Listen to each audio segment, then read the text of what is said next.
Good evening, everyone. Today is Monday, February 9th. The time is 7:01 p.m. This is a meeting of the Town of Warren Planning Commission. Calling the meeting to order at 7:01. First item on the agenda is agenda changes. I asked when I sent this out last Thursday if anybody had any additions, and I didn't hear from anybody, so I think we're good with what we've got, Dan. Okay, and no one from the planning commission has any? Okay, second item on the agenda is review and approve previous minutes. Has everyone had a chance to read them, or would you like a minute to read them? Let's do that. Let's take a minute to read them.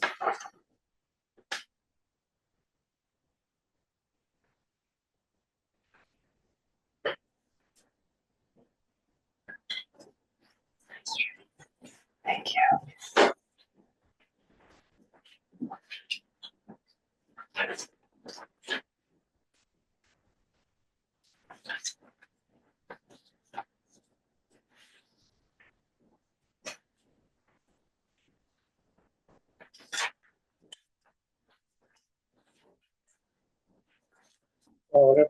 Whenever everyone is ready, I would entertain a motion to approve the minutes of January 26, 2026.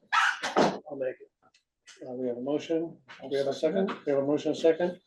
All in favor, please say aye. Aye. Aye. Excellent. Okay, third item on the agenda is general public comments.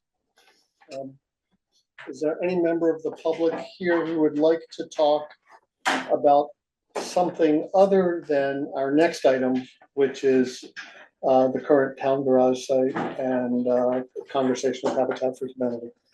Are there any? Looks like Jenny's joined us. Hi, Yes. Jenny. Any public comment not related to that? Going once, Going once, going twice? going twice, three times. Okay. We're good. So we are on item 4, which is a conversation with Zach Watson, Karen Winchell, and others regarding Habitat for Humanity. And I think it probably makes sense just to introduce ourselves and have all the folks here. I'm sorry I have my back to everyone. It's a crappy way to be. Let me turn around here. Sit here if you want. Yeah, let me move over there. And we'll have, Adam, do you want to start introductions and go around while we get settled? Hi, my name's Adam You're Zabstowski, gonna have to pull forward so he can. Oh, I'm very slow. and Very slow, don't worry. I'm sorry. yeah, let's see, local design builder, ski coach. Here, I've been on the planning commission for like 2 years now, Maybe 3. maybe 3. Maybe 3. Time flies when you're having fun. I'm Ruth Robbins. I'm the zoning administrator and planning coordinator for the town of Warren. Dan Raddock, currently serving as the chair, stepping down in next month, very soon. I don't want to. I'm Michelle Bennett, a Warren resident. I've been on the planning commission for just over a year. Mr. Kraus. I'm Jim Kraus. I'm a longtime resident of the town of Warren, and I'm a retired engineer. Jim Sanford. I've lived in Warren for 55 years and been on the planning commission for 25 of them. And Jenny, would you like?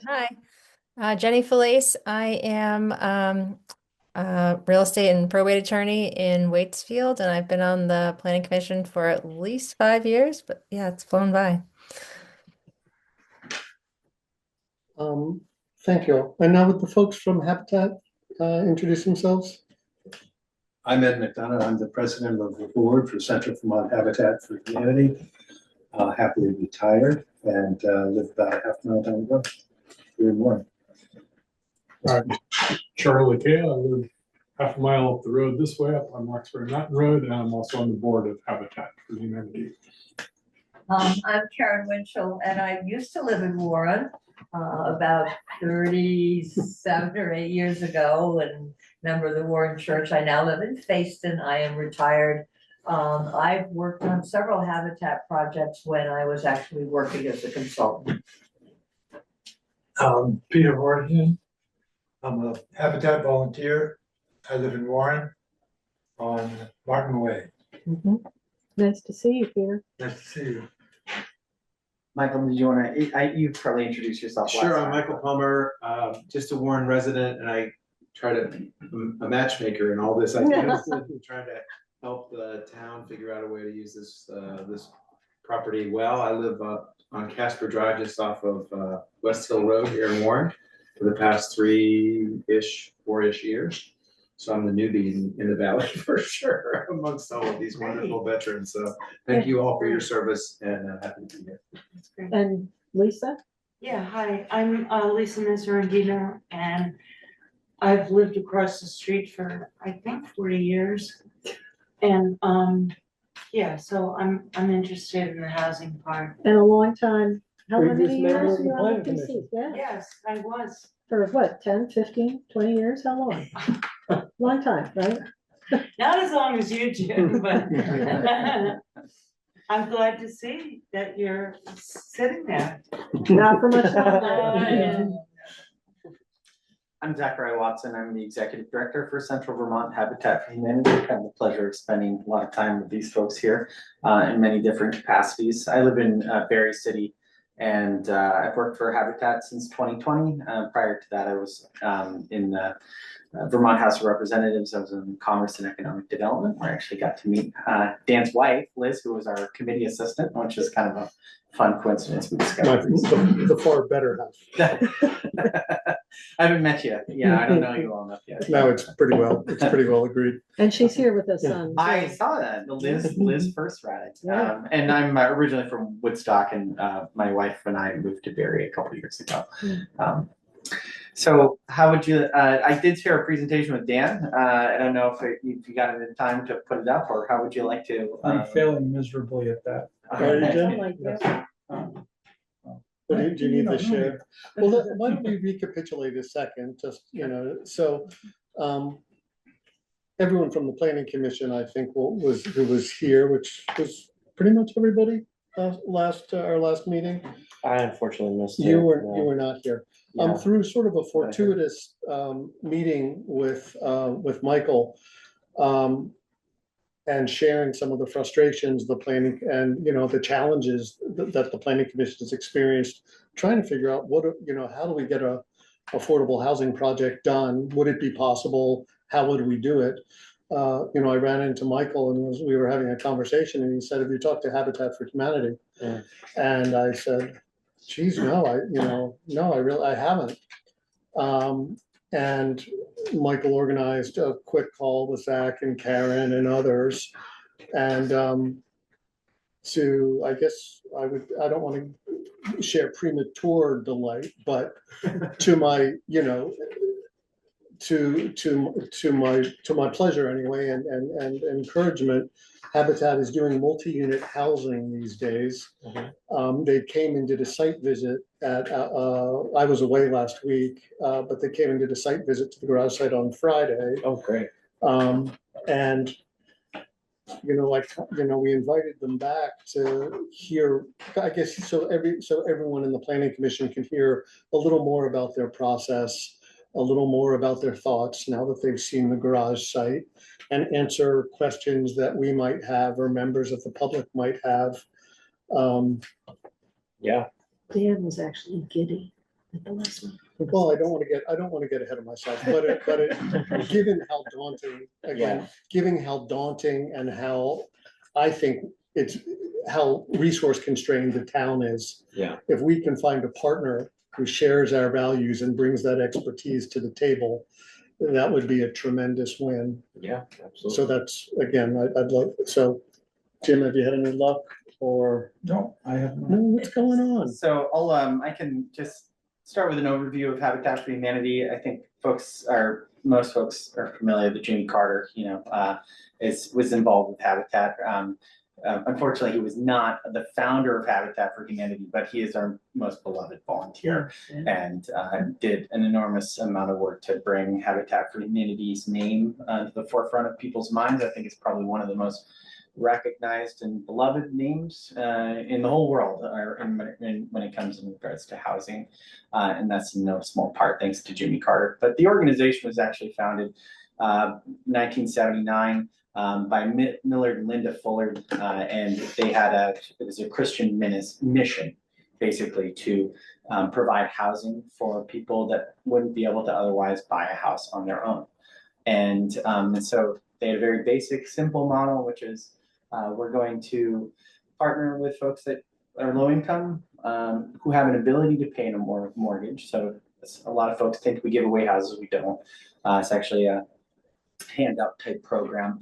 So we work with them, we work with volunteers to keep the cost of construction low, so that and then the house gets sold to the partner homeowners at a mortgage that's affordable, so it's less than 30% of their income.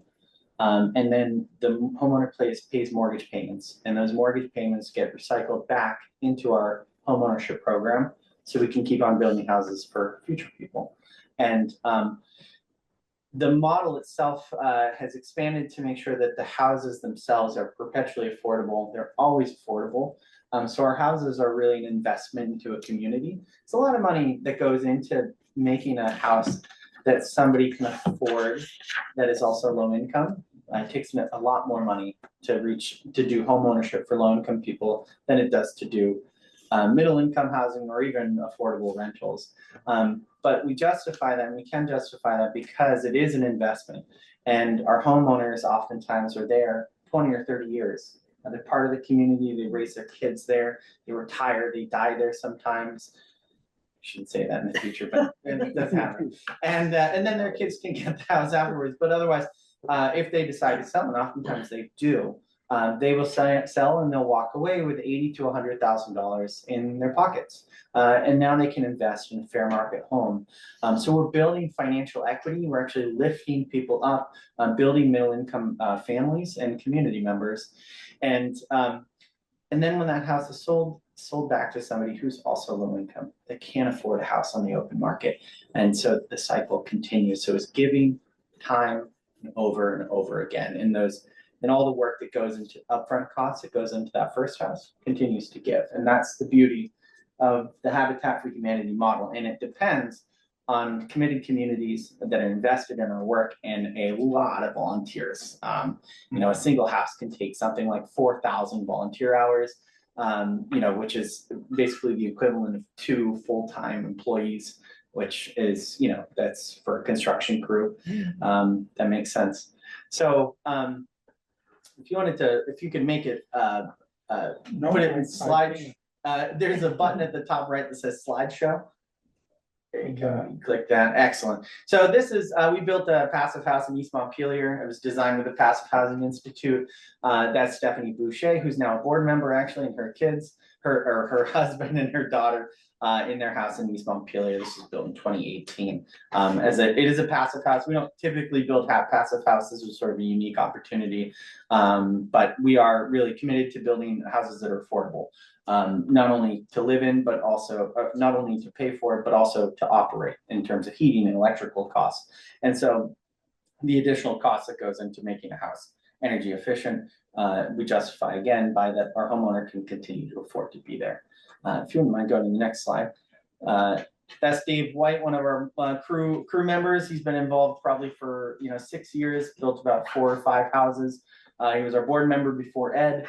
And he's still active in our building committee. So this is our agenda here, and I'm going to go through a lot of this pretty quickly. If you wouldn't mind going to the next slide. So we ourselves were chartered in 1989. We are in Washington, Orange County, and we also have a local Greensboro initiative, which is the towns of Craftsbury, Glover, Greensboro, Hardwick in Orleans County. We also service mortgages, so we not only originate mortgages, but we service them as well in some cases. Right now we're servicing 15 mortgages. A lot of people realize we don't do that. We don't charge fees, and we charge 0% interest for our mortgages. We have a 13-member board of director with Ed McDonough as our president.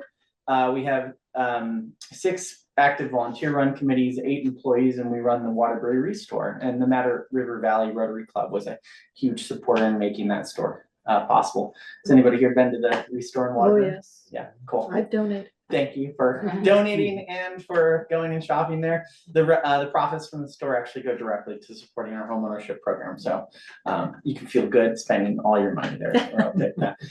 Trying to get rid of things. That's true, you know. So, you know, there's a lot of work that goes into a habitat project, and it can take several years even for a duplex or a single unit. You know, there's a lot of pre-development work that goes into it around analysis and community development and engagement. Then we either purchase or are given a parcel of land. We go through a process of selecting our partner homeowner. It's a volunteer committee. We focus on those that are most in need of housing. We then build our houses based on the need of the partner homeowner that we partner with, who then puts in their own sweat equity, we call it, up to 250 hours an adult. We receive donated materials. We're also fundraising the whole time, writing grants to make it affordable.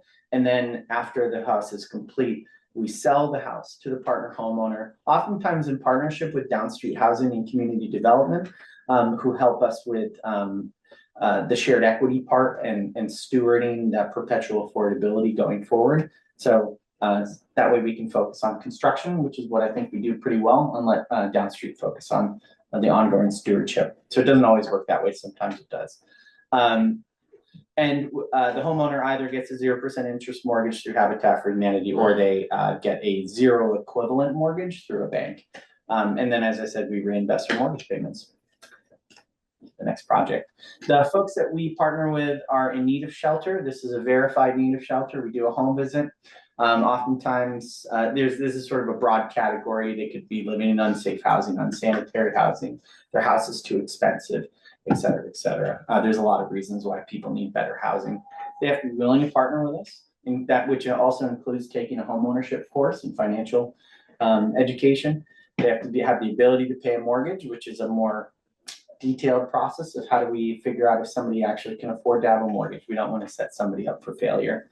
And then recently in Northfield, we have added an additional criteria that they can be, we have preference for veterans. This makes sense in Northfield. Not sure if this makes sense in Warren. Northfield has a veterans community.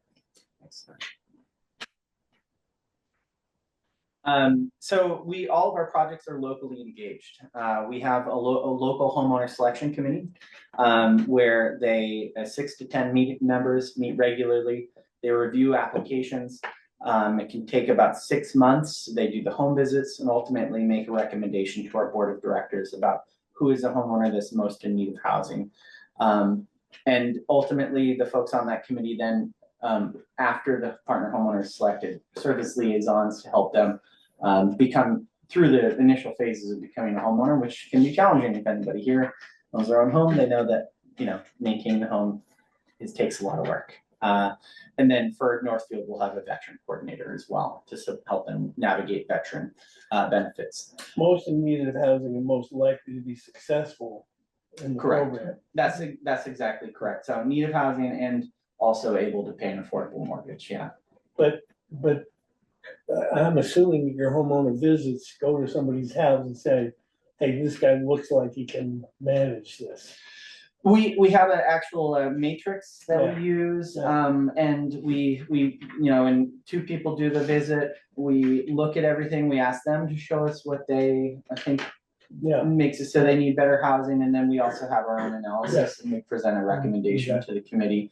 But yeah, sometimes people are like, I just really want to own a home, you know, but they live in great housing already, like affordable rent, and unfortunately those folks don't qualify.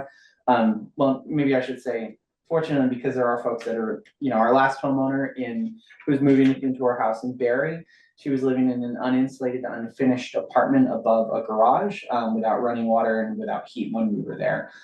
So when we say need of housing, there are some pretty serious housing conditions out there that we see every year when we do host housing. And you said the word residency on a previous slide. So are the people, like if we were doing that was an something here? accident. I actually need to remove that piece. Oh, okay. So in other words, could people like within the valley be possible, safe for something done in Warren, or is it limited to Warren people? It's actually open to Anybody. anybody. Okay, Yeah, I okay. mean, the sweat equity requirement does create some limitations because they need to have a straight face.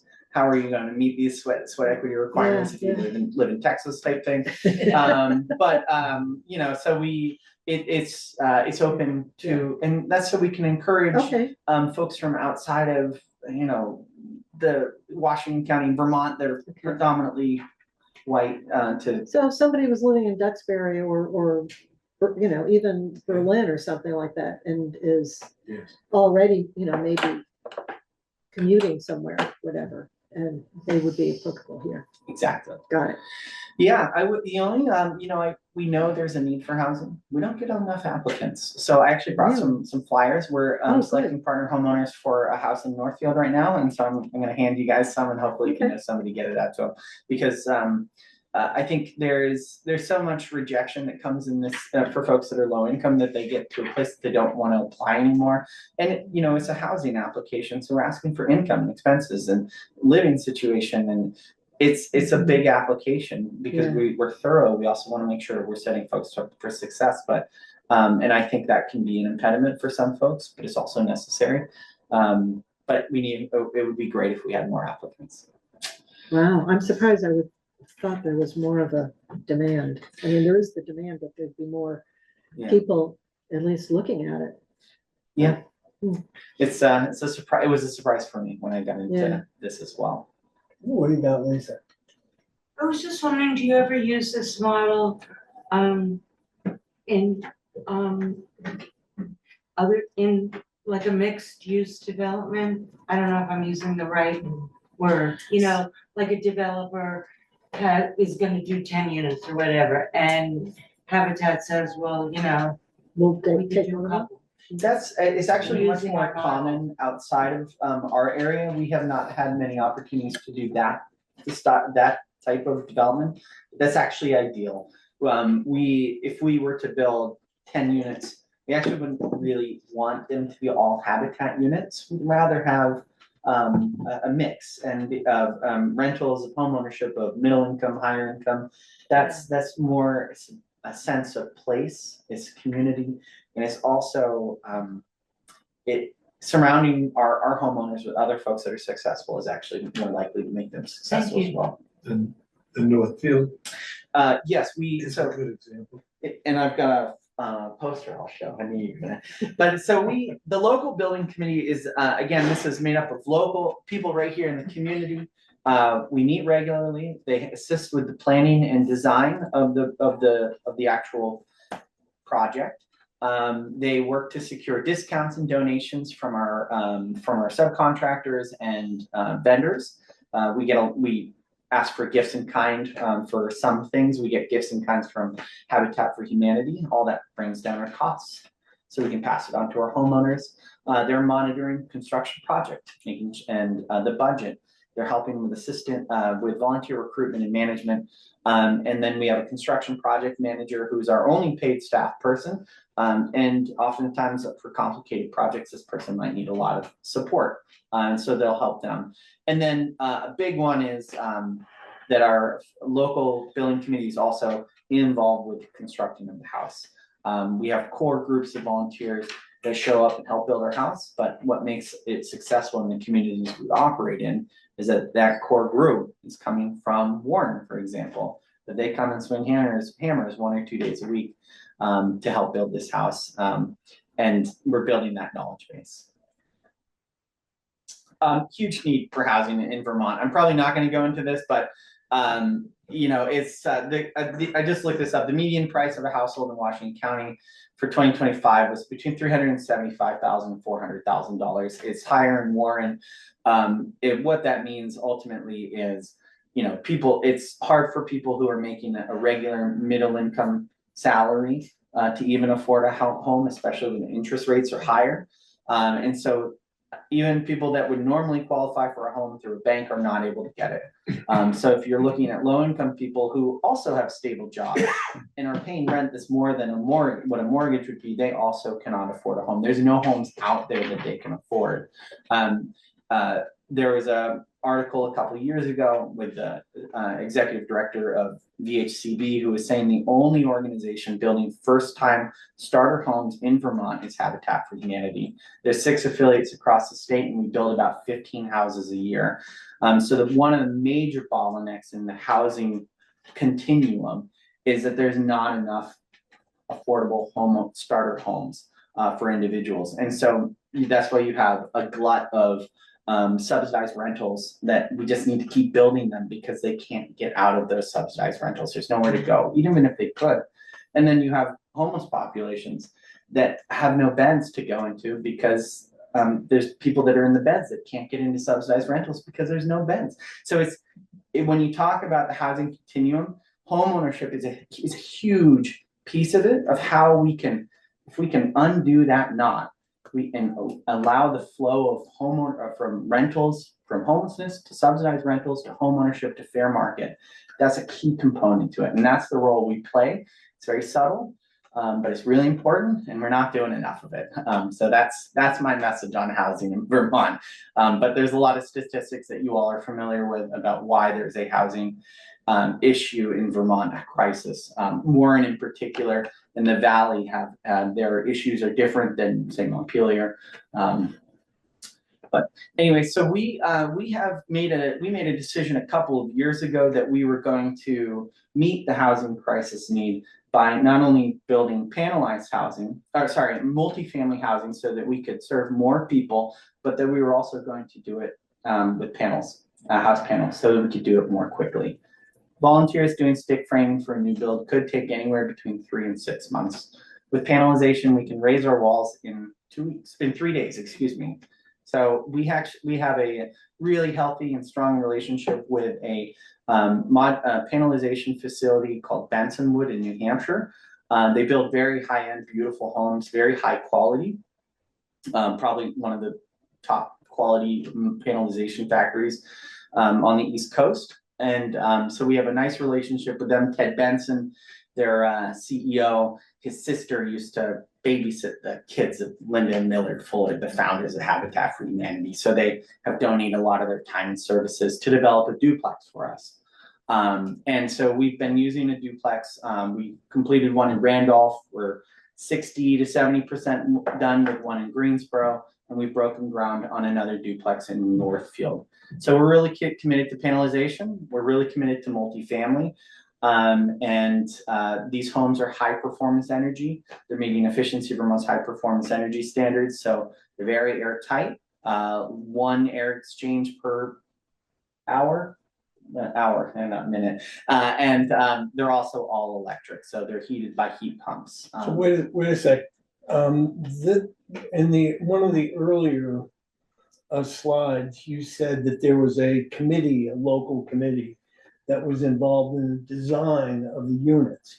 How can they be involved in that? Looks like a completed design. So this is a completed design for our panel for our duplex, and I'm using this as an example for to show that we are committed to panelization and to multifamily. However, when we get into a scenario where we can have triplexes, quadplexes, whatever it is, then that would require a redesign. Obviously, we can't use a duplex in that situation. There is also these are 3 to 4 bedroom units, and so that's too much oftentimes for our homeowners. There's no storage really in them, so there is an opportunity to redesign, work with an architect on a redesign of the floor plan to accommodate the size of the partner family that we select, that we partner. And presumably the fenestration. Excuse me? The fenestration as well. The fenestration? Yeah. Windows. Oh, windows, yes, yes, excuse me. Yes, we, we do, we look at, when we develop the budget, we are getting quotes from different vendors. And so we do get quotes from, the different window vendors to find the best ones. But ultimately, we are working to achieve high performance energy standards. And so the windows, the walls, everything have to meet a certain R value or U value for windows. Does that answer your question? Maybe. Okay. I mean, can you change where you put the windows? Can we change where we put the windows? Right now, no. Not with this duplex, but So if we wanted to do a duplex, are we committed to this duplex? Here's what I'm worried about. Yeah. This, Oh, that's what I'm worried about. This- This scares the hell out of me. The design of that one? Yeah. The exterior? It's, no. And tell me more. That's not a house that I don't think anybody would live in Warren. Well, so there would be an input process, it would community engagement and input where we'd hear from folks just like yourself to try to figure out a design that works. So this is an artistic rendering. The actual, if we go to a couple slides here. So the actual duplex is there on the right. So where there. Is you that the see one is- in Randolph? That's the one in Randolph. So the one in Greensboro is a little bit different. I do think that, this picture does not quite give it justice. That's a little better. It's a little bit better. But I do, so I understand your point. And we, our houses are different and with every project, it depends on the site, our foundation changes. We can change the colors of the siding, but no, we're not committed to this duplex in particular. Right now, we are getting savings on the design of the house because this is what was donated to us by Benson Wood. And the cost of that house was $900,000. It appraised at $290,000. So it was 40 to 60, it was a substantial amount of cost over what we could even sell it for. And a substantial amount was donated. So for us, cost is a very serious consideration. Yeah. I get that. Yeah. But I do understand your concerns. But it's important that we try to save where we can. And that's why we've gone with this duplex design. They're beautiful houses. I'm very sincere when I say that. If you go inside these houses, they're gorgeous houses. I'm looking at the outside of that. yeah. Fair enough. How many bedrooms in this duplex? So there's four, there are 4 and 3. So one but is they- 4 and one is 3? Yeah, they could both Okay. be 4. Zach, just one observation. I think the valley has quite a history of architects, doing a lot of very interesting things. And you've probably heard of Berkeley Mountain Road. Again, I'm new here, but I'm loving what's happening like all over the valley with different kinds of architecture. And so that will probably be something that comes up more than once in the process here of how do we make sure we can be affordable and still have some sort of. Yes. Welcome, yeah. I think you're absolutely right, Michael, is that we, there seems to be a lot of architects, designers in the valley. And if somebody comes forward and says, I'd like to donate my time to develop an architectural design for you that's appealing and fits in with our community, we would certainly be open to that. But we're not also committed to this. We're actually not committed to anything at this point. Might be getting ahead of myself. I'm explaining this, the point of this was just to say that we're committed to panelization and multifamily. If you could go to the next slide. So the Warren Initiative. So we, as an example, we have created the Greensboro Initiative that is almost entirely autonomous and locally run. Local fundraising, local steering committee, local builder, local homeowner selection, everything was done locally. And they use Habitat for Humanity model process, our support and infrastructure to help them get from a site to an actual completed project. And it's been enormously successful and a lot of buy-in from the community, but we really focus on doing this locally. It's not a top-down approach. And so when I come to you all, I'm really excited that you are considering Habitat for Humanity for this project. We are very far away from even being at a place where we can say, yes, we will build on this site.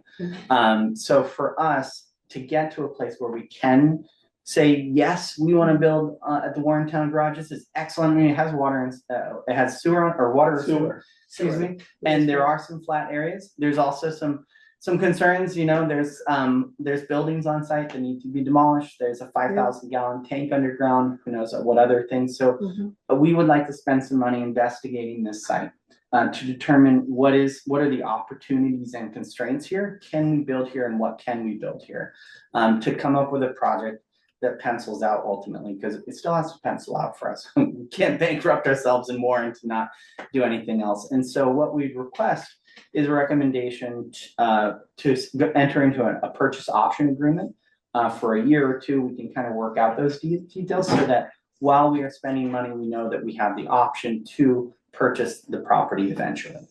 So that's our ultimate request, because we want to get to a place of understanding this site.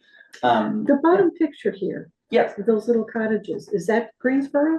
No, these are examples of different types of Okay. clustered developments or Okay. neighborhoods that Alright. we'd create. So Peter had mentioned, we have, a couple of years ago, we entered into an option agreement for a parcel. It was a 50-acre parcel in Montpelier, within walking distance. We completed a 70,000 architectural and engineering feasibility study for the site. We did a phase 1 environmental site assessment, which included an archaeological resource assessment.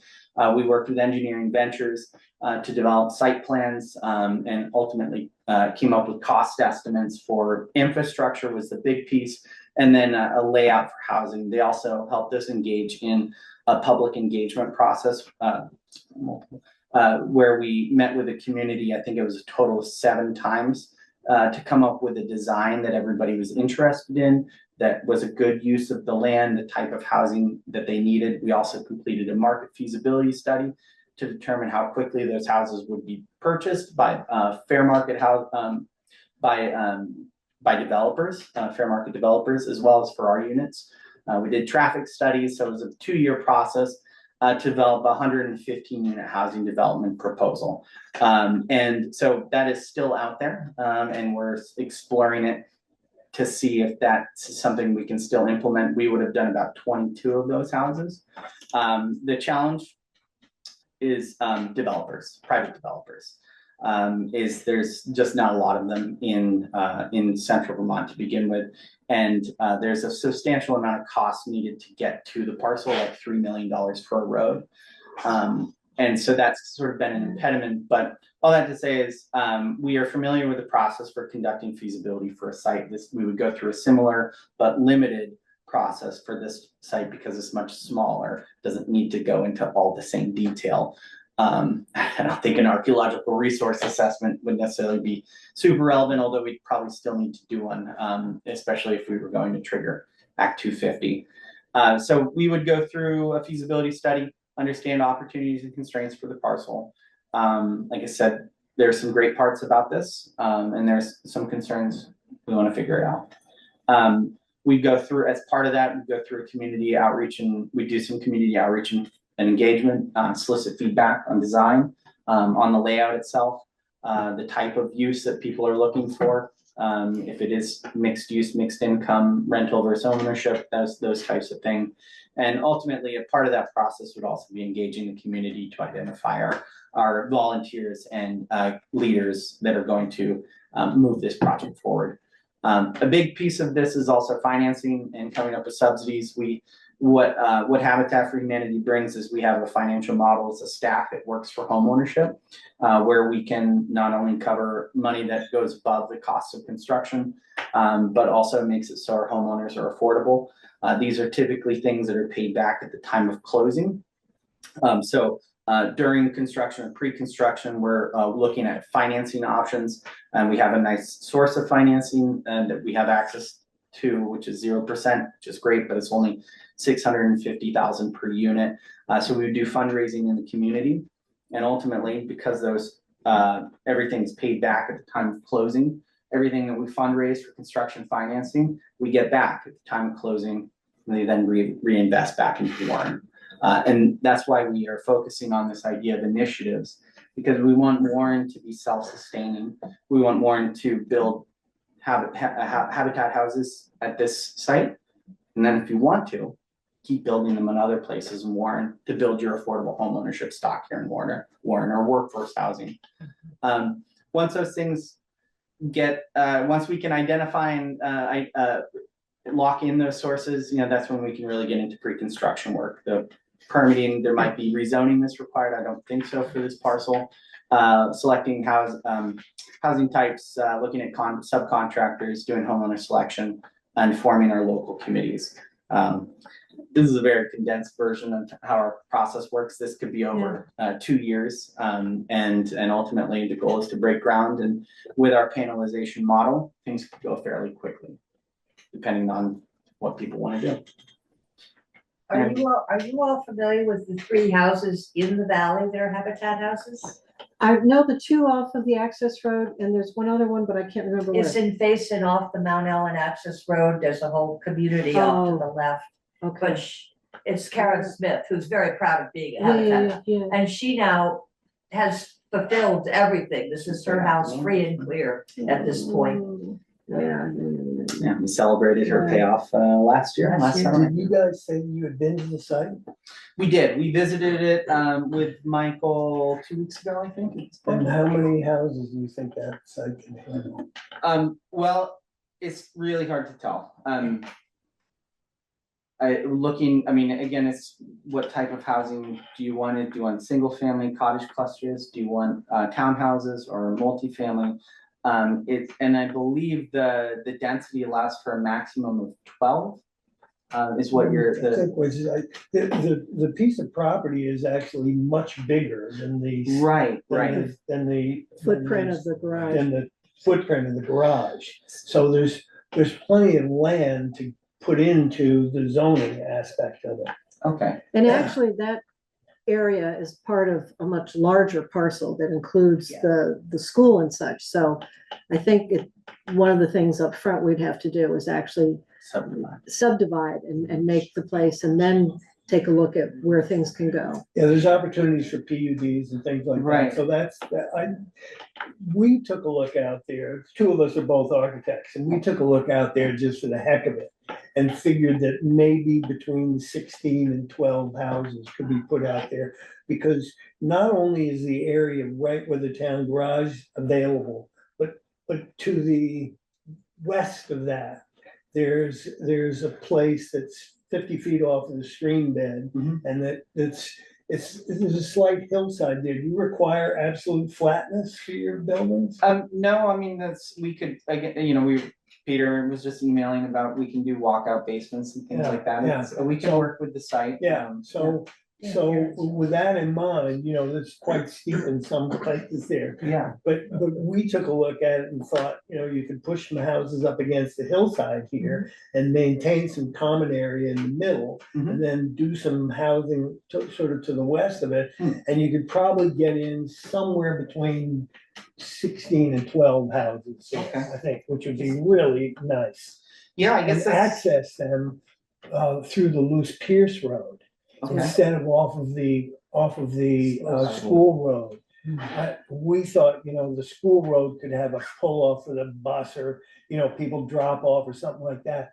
But having that be part of that already little tiny community there with the little houses and trailers would be just really good. Yeah, so the loose road piece, I was thinking about that. I mean, there was a stream, although I guess somebody was saying you'd have to go across the stream. No question about that. And why that was interesting was, and I don't know what the fire marshal would say, but typically communities, fire marshals like to have some way to turn around. And so that's another constraint, is how much can we do a hammerhead turnaround, or can we have some sort of loop? I think you can have a circle in there. Yeah, if you have a circle. They're really The nice. loop could dictate sort of the common space and have the proper turning radius for emergency vehicles, and kind of create the housing around it. Yeah. It could kind of like be the.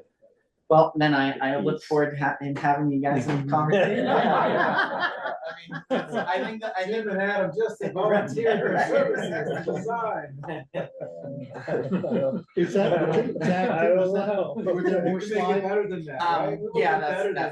That's the last slide. So I guess I'd like to, first of all, thank Zach. for I think the- I went over my 15 minutes, sorry. You know what? No, we had questions in the middle, which were great, and I'd like to ask if any members of the PC, or let's start with members of the PC, and then we'll move to members of the public and ask if there are any questions for Zach and folks. Yeah. Well, yeah, go ahead. Hello? Oh, Macon's here. Oh, hey, Macon. Hey, Macon Phillips, also a member of the planning commission. hello. first of all, thank you. That was a really great presentation and it sounds really exciting. And I just have a few clarifying questions.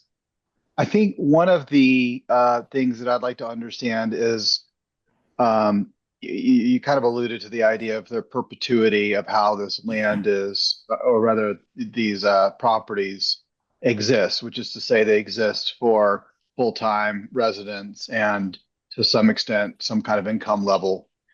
Could you talk a little bit more about what kind of tools are available from the standpoint that the town owns the land now, and what you would see as the end state of this project? Is it divided up into parcels and then sold to the people who own the homes? Is it some kind of long-term lease? I'm not a real estate person. I don't understand. But what I do understand is that when that is conveyed is the time to describe how it should and shouldn't be used in the future. And I, for one, certainly want to make sure that we protect that property to the extent we want to. And I'm just curious how you've seen it done for other projects. So I think this parcel in particular is, I don't know if I need to shout, is this the? No, You can come up. No, I can hear you really well. Yeah, Okay. So this parcel will require a well, it'll, a shared well, in which, so it's going to be some sort of homeowners association, more than likely with this parcel. Any amount of the road that the town can own would be great, although I don't know if that's possible. If the town does not take over the road as through ownership, that would be our ultimate goal, to build it to the standard that the town would be okay with, so that they'd be comfortable taking it over. And we'd be happy to work with the town on like the new CHIP districts to help finance those types of projects. But that would be the ideal world. But there likely is going to be some form of homeowners association, especially with multifamily housing. The houses are made perpetually affordable through a shared equity covenant. So it's recorded at the time of closing with the property. It has what it does is it has a subsidy that makes the house affordable. So it brings down the appraised value to what the homeowner can afford. We get subsidies through a number of sources, and we actually include our own subsidies sometimes. It also restricts the resale. It restricts the amount that the homeowner can sell it for, and then it restricts who can buy it. So the homeowner can sell it for whatever they've paid towards their mortgage plus 25% of the appreciated value of the home. So if it's appreciated by $100,000 over 10 years, they would get 25,000 plus whatever they paid towards the mortgage, and then also capital improvements. And so that's all recorded with the mortgage deed and note when this closed. Yeah. And the land ownership, I think Macon was also asking about. Yeah, are there different models, or, I mean, it sounds like the town would agree to sell what would work for you guys would be the town would sell or donate the land to you. Do you then subdivide it, or do you? I think that's what Macon was asking. So if we're going to create again, this depends on the project. So if we're getting into an HOA, anyways, then it may not be worth the effort to subdivide. Where it might make sense to have common maintenance, especially if there's common spaces. So we kind of evaluate each. And I wasn't sure if you were getting to tradition in the past. I'm shouting again. In the past, when you say HOA, you're kind of thinking, I mean, this may be crude, but like it's almost like condos in a kind of condo association. So like the homes would be individual units, people would take care of their own stuff, they would own that, like people own a condo up at Sugar Bush, but the land around it and all of that would just be a communal responsibility with the organization. The declaration and the bylaws of an HOA basically delineate what is the common maintenance areas, which require shared expenses, and there are fees that are developed by the members of the HOA, which are everybody that lives in the community, and they determine what the annual fees are and whatever else might go into deferred maintenance for the future. But yes, in the past, I don't. Go ahead, please. Go ahead. In the past, I used to have a model where the land was owned by like Downstreet or the Vermont Land Trust, and that's how the perpetual affordability mechanism worked. We actually have a couple of those properties, They're kind of a nightmare. It's just because Down Street owns the land, we pay the mortgage, we pay the property taxes, and the homeowner escrows. It doesn't make any sense. We kind of figured out how to do it all Yeah. with a shared equity model. Yeah, I mean, those are both great answers. And I just say, I mean, I think we're in the position that I don't feel like there's any like strong bias one way or the other. It's more just understanding what's worked and what's been challenging. So that's really helpful. And the idea of like, I know they're not condos, but it helps me to kind of understand the idea of building equity in an HOA type situation there, to kind of think of it that way. And then on the other side, I think I already knew a little bit about covenants for perpetual affordability, but I really appreciated that breakdown, because I think that's going to be an important, for me at least, selling point of a project like this would be, you know, the homes that are being created will have some kind of perpetual affordability. I think it still remains to be seen if Habitat's creating 100% of those homes, or to your point earlier, there's a portion of homes that aren't within the scope of Habitat's generation of dwellings. And so I'm still curious on that delta, but maybe that's for another time.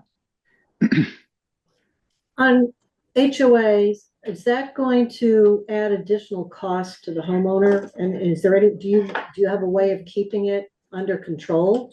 So it doesn't, I mean, because to me, you know, it's all fine and great to have a great mortgage without the interest and all that. Right. But when you add that on there, I just want to make sure that that doesn't, When we, I mean, how is that played out?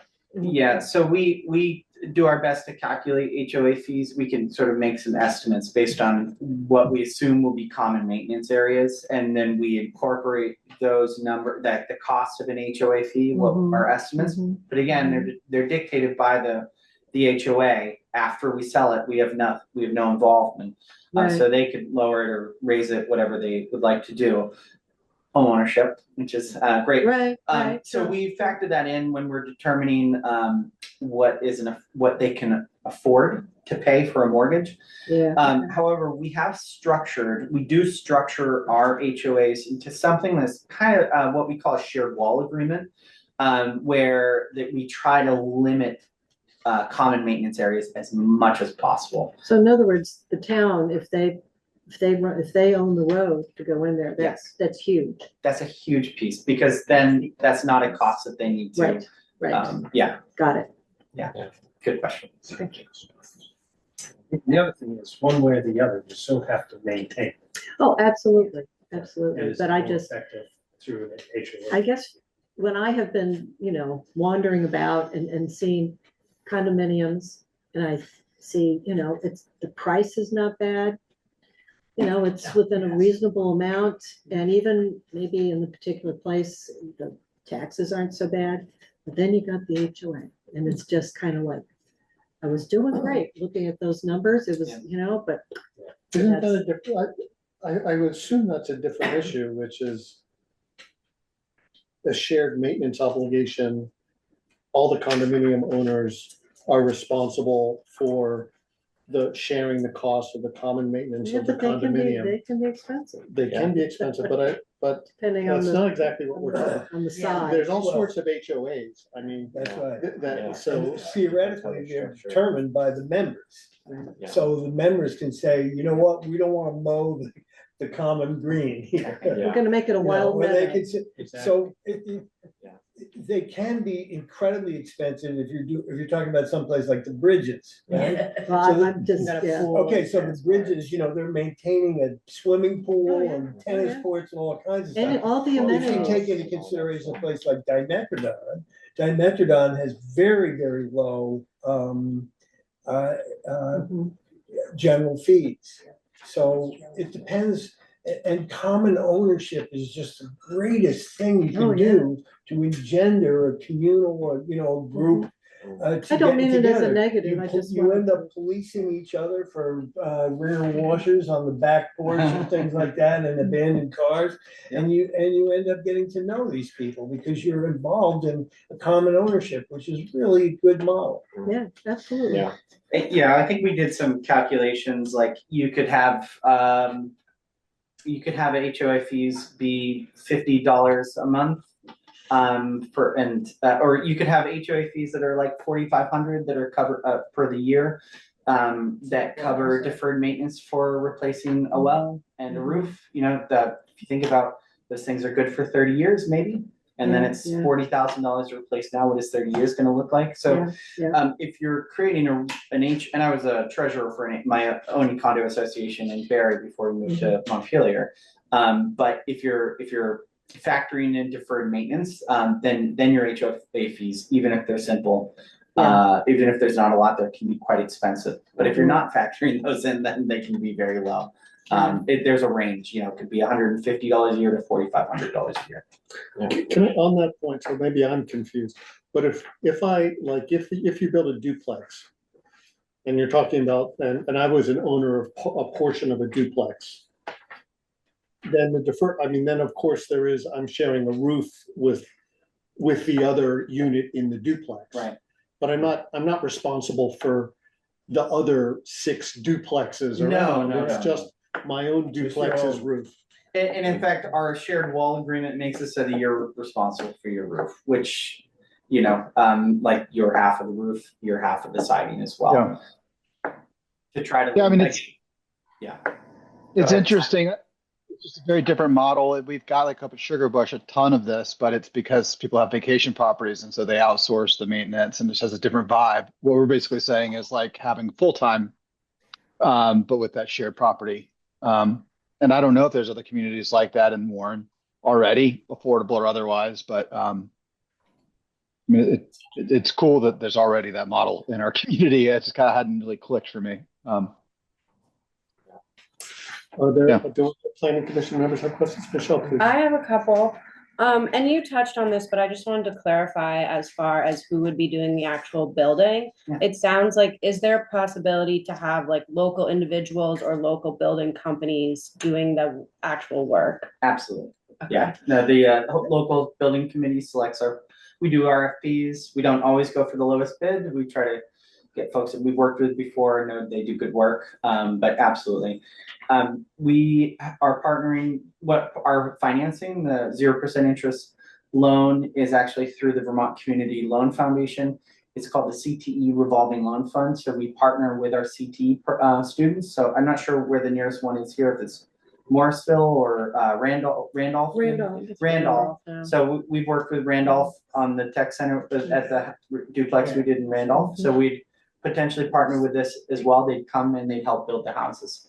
And then we also we hire Youth Build to supplement volunteers if necessary. Youth Build is a flexible pathways program that helps high school students graduate by doing site on construction projects. And Rotary. And then Rotary, we'll have a lot of Rotary. Thank you. We're 3 of us are Rotarians. And then the other piece I wanted to ask more about is the qualification, the sort of need for shelter piece. I feel like there's just a lot of people around here that are in rentals, but they really want to own homes. You know, they've been wanting to own homes for years, especially as with what's happened over the last 5 years. And you know, it sounds like as long as their rental is habitable, that they wouldn't qualify. If they are paying more than, I think it's 50% of their income on rent, they would qualify for their housing situation being too expensive. If it's temporary, they would qualify. If it's subsidized, they would qualify. Okay, because like around, we have a lot of sort of where you get into these 6-month rentals because people maybe want to do an expensive rental for the winter and then they'll rent to a local person in the summer. Yeah. So if someone was in like a 6-month summer rental that was going to end in November, they might qualify? Right, yeah, we changed our criteria to accommodate that need specifically. There was a situation where there was an asylum seeker from Afghanistan who knew he was only there for 3 months, but it was a beautiful apartment. He had no rent. He didn't qualify, but we knew 3 months down the road he was going to need a house. And so we looked at it again and we said, there are other people in this situation. We should, they automatically qualify for need for housing if their housing is temporary. Okay, This so also temporary, incorporates homeless people. so temporary, would that be like a 6-month lease would be Absolutely. temporary? Yes, absolutely, yeah. Nice. Okay, And is that by choice or by need that they only are doing? In other words, if they've got temporary housing, but they're still finding another place to go, that I mean, does that also have to meet the 50% of your? So it's at the time of evaluation. So Okay. so our process takes 3 to 6 months. So do you get some history and not just what they're existing? Yes, we look Okay. at, although it's not necessarily for we don't get history for temporary housing, we get history more for, ability to pay an affordable mortgage. Are they paying their So you're rent? looking at the work history. Right, exactly, And yeah. not necessarily the living. You're right, and so we are going a little bit into uncharted territory, but based on what you're telling me, that sounds like temporary housing. But that'd be a discussion the homeowner selection committee would evaluate, and we don't know the names of the people. We don't know their gender, or we don't know basically any personally identifiable information about them until we do our home visit to try to. And do they have to make less than a certain amount of money, period? Yes. And it's based on their household size. So the bigger your family, the more you can make. And there's also a minimum that they have to make as well. So they have to earn less than 80% of the area median income. And do we know what that is? Did we figure that It's out? pretty high. It's 90, right? Yeah, it was- 90,000 a yeah, year, and that would be for an individual? So our website has it I listed. thought that was for a family. I think thought it's that for a was- family. I thought that was for like a 4-person family. Oh, wow. Depends on household size. Yes. Yeah, it's based on household size. I So they haven't come out with the 2026 numbers. And I may not have, oh no, I do have self. And it's for the Washington County. And it's for Washington Yes. County. Exactly, thank you, Karen, that's also important, because Chittenden County's higher. Yeah. Yeah. So for the sake of the recording and all the people that are gonna watch this later, we'll just say. So it's on our website, because right now we're accepting applications. For a 1-person household, they have to make at least $23,200 and a maximum of $61,850.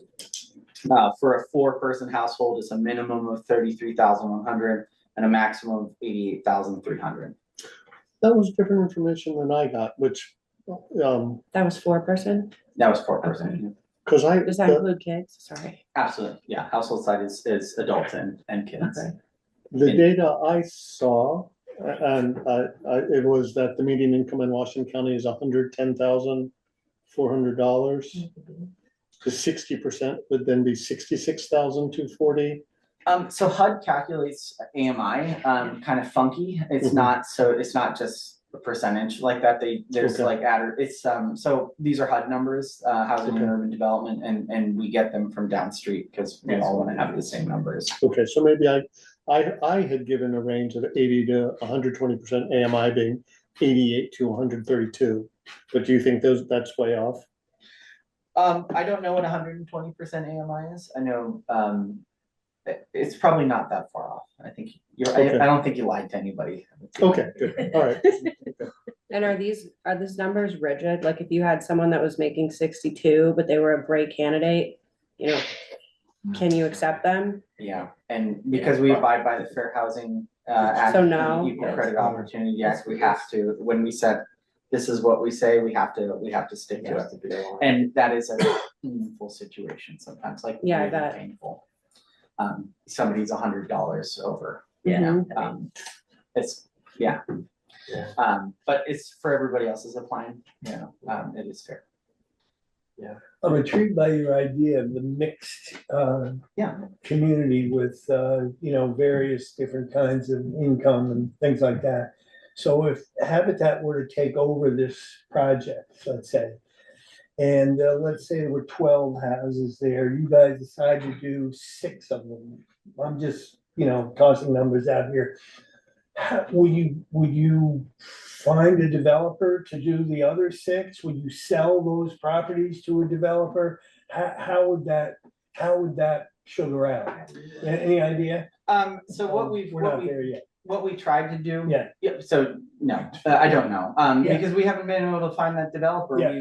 We created a beautiful site plan, and for the Northfield Street development, we Yeah. said this, and these are the lots, they're gonna have water and sewer on them. Maybe we could sell the lots, but right now, speculative housing is Yeah, not no. happening. I mean, Yeah, it's not. Warren actually is better. Your house price is a little bit higher, so maybe it's better. Maybe things will get better.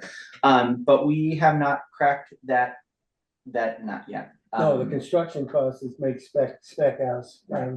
Exactly. So it might be that we build our housing and then we have lots available. Does Habitat ever consider building a house? for- We are prohibited from doing it, yeah. You are. There, actually, this came out this year because other affiliates were building fair market housing, Yeah. speculative housing, and Yeah. selling them to fund their other projects. And there was like a really cool model they were really excited about, and then Habitat International said, "No, you can't do that. You can't use volunteers to build fair market housing." So, Okay, I'm just curious. no, it would be. You know, I love the idea. That'd be of quite having it American, be, though. say, 6 or 8 Habitat houses and then some more middle income, or it's, you know. And you know, this is one of those things, For seniors. where I want, if you are going to give money to housing, please give it to us. But at the same time, I also recognize like we have funding sources that are gonna make it pencil out for us, even though we build over what we can sell it for. In some cases, it may be required that we're, you know, that we have to give away the lots. It's the only way the fair market can work, is that that $50,000 or whatever it is per lot makes it not pencil out.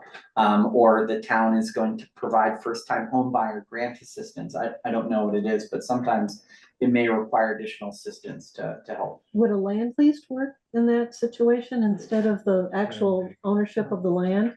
Doing a land lease for a I'm not certain sure. period of time? Don't know. I know some of that was done in my state that I grew up in. They did something along this line. There were single families and they did some land lease underneath because of, that way you didn't have the huge cost of buying a parcel. Right. And I don't know, something like that would help because, or not. The Talk to us. old community land trust model Yeah. was completely dependent on the person who bought the house, and everything. They leased the land and it was a 100-year lease and all that. It didn't cost anything Back to down in them. Baltimore, Lord Baltimore did it. And Yeah, but Left, right, and center. we have Down Street, yeah, which was the old community Right. land trust, has now pretty much transferred the ownership of all that land because it was a nightmare. how is it a nightmare?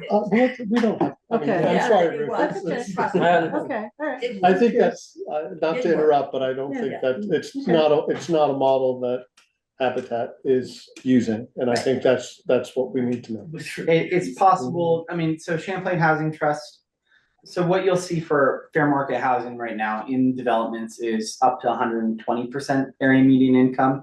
And what's happening is sort of they're mixing in, like Champlain Housing Trust is working with Green Mountain Habitat for Humanity, where they're able to get grants and things like that to support, because there's affordable housing in it, that supports the cost of infrastructure to make the fair market housing pencil out. And so we have access to certain funding sources that we could use to build infrastructure that, you know, could then make it so the fair market pencils out. In fact, our Northfield development had a 30-unit downstreet house building right at the beginning, because we were hoping that that affordable rental building was gonna pay the $3 million road. Turns out they also didn't have money to pay for it, so that didn't work out. But that's kind of a model that's been set up to try to make the fair market stuff, but we haven't done it before, so Yeah. short answer is no. Any other last questions from PC members? Sure, I have a question.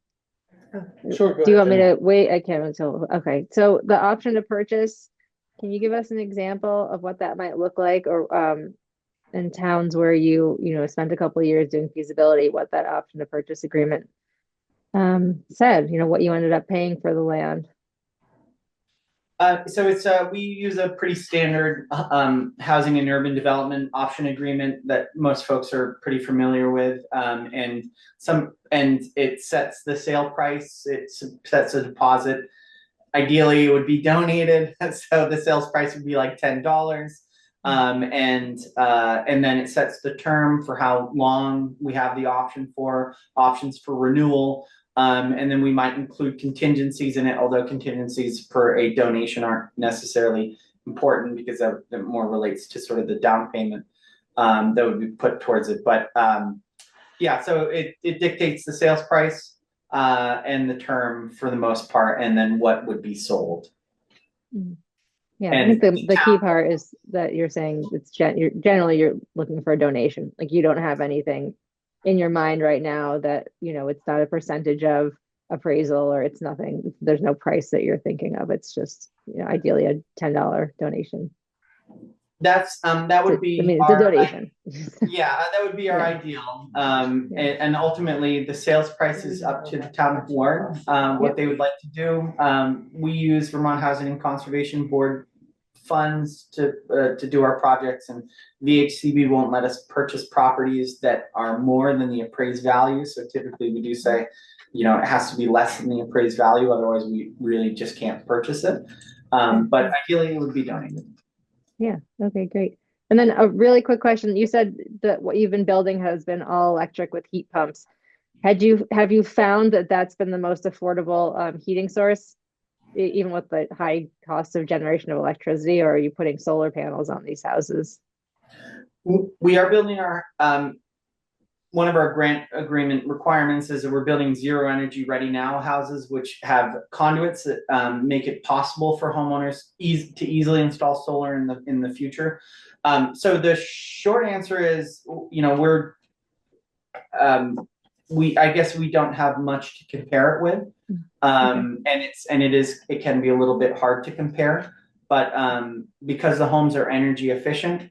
Efficiency Vermont has numbers that talk about the savings that you see, and I don't have these are numbers I should know off the top of my head. I'm gonna look to Peter. Do you know any of these numbers? I don't want to confuse. Oh. Okay. Oh, and more, I was just curious if you were saying, if you could say, oh, we know this is going to be more affordable, or where that was coming from. But if it's just, you know, partnering with Efficiency Vermont and they're, you know, that's the way they want the housing to move, and you're just doing that, and I understand that. Yeah, we get incentives for grants for building high performance homes, and while I don't have data, although Peter did just actually email me about this, about getting data for our last two housing to actually look to see what the savings are. But Efficiency Vermont has data to support that energy efficient homes with electric heat pumps do have savings compared to houses that are using fuel. I don't know how it compares to gas, but we don't have gas in Vermont and not in Warren, so that wouldn't be. Yeah, propane and wood and oil are, you know, the other options, but that's great. I appreciate that answer. Thank you. Yeah. Adam? I personally would be really interested in seeing some of your projects that are more along the lines of the passive house that was done. And that's kind of for a couple reasons, like one of them being like our current energy standards are pretty much at a passive house level at this point. So anything that we would be doing from here on out is kind of more along those lines. And also, like, I kind of had the same initial gut reaction looking at that the Valley Reporter article with the image of the house, and it's not even much to do with the visual outcome of the building. Like, of course, this town garage site, it's linked with the historic village, and so there are some visual check marks to kind of match the context of the area. But even more along the lines of that, I think it's important for us to sort of build in accordance to our environment and our climate and our harsh climate around here. So it's not, I think we have to be looking at this project as like belt and suspenders, sort of.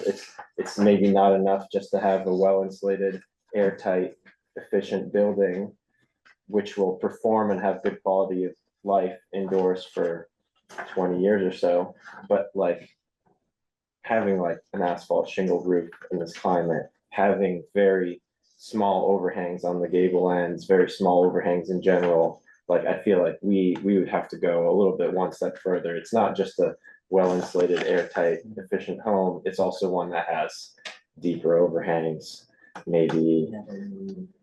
And I understand like the Randolph project, you know, the margins are there, so it allows you to actually build the house so that you can house someone. That's also important. But I don't know. I think we might be looking for like that package plus. Yeah, well, let's talk about it. And I love that Yes Romano is in this community. We met with Britain. We've worked with Britain before, and in their school, and I think that would be a phenomenal partnership. And ultimately, it's, you know, how do we have construction design standards that we can't not meet, but we can certainly exceed. Right. So how do we get to that place and still build affordable housing? So I think we can set constraints. You know, we have to operate within these limits, and the world is our oyster. Let's just build what we think works. Yeah. But we don't want to build housing that doesn't look good. We try not to anyways. But we are still affordable housing developers. There are some there's actually in the old days, there are some very interesting houses up in Barry Town that are habitat houses that you would never do. Yeah, I guess there are examples of projects like that are a little bit more. Well, I think that on the design elements, with all due respect, I feel like that the community, well, if we get there, right? If we get there, there'll be an opportunity for you, for the whole community, whoever chooses to participate in that discussion.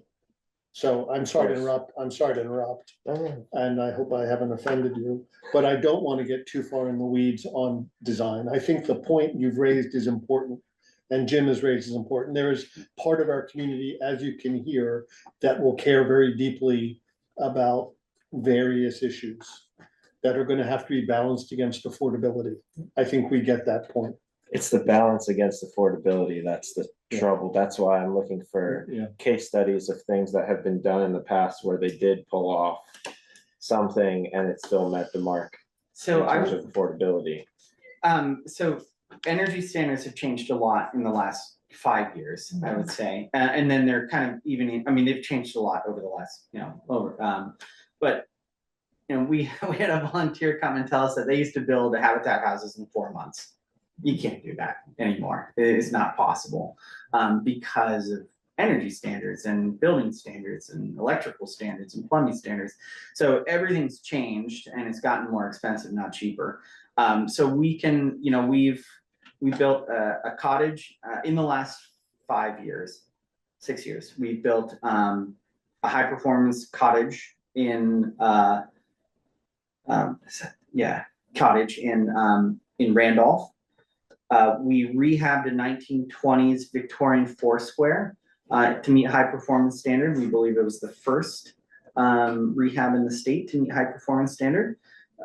That's a really cool building, but also, you know, it looks like a Victorian Foursquare. It's beautiful, but we're not going to build that again. That's gingerbread everywhere. It's very cool. And then we built our duplex in Randolph. We're building the same duplex in Greensboro. Greensboro also cares a lot about, you can imagine Greensboro cares a lot about what their buildings look like. And so they have some different design things.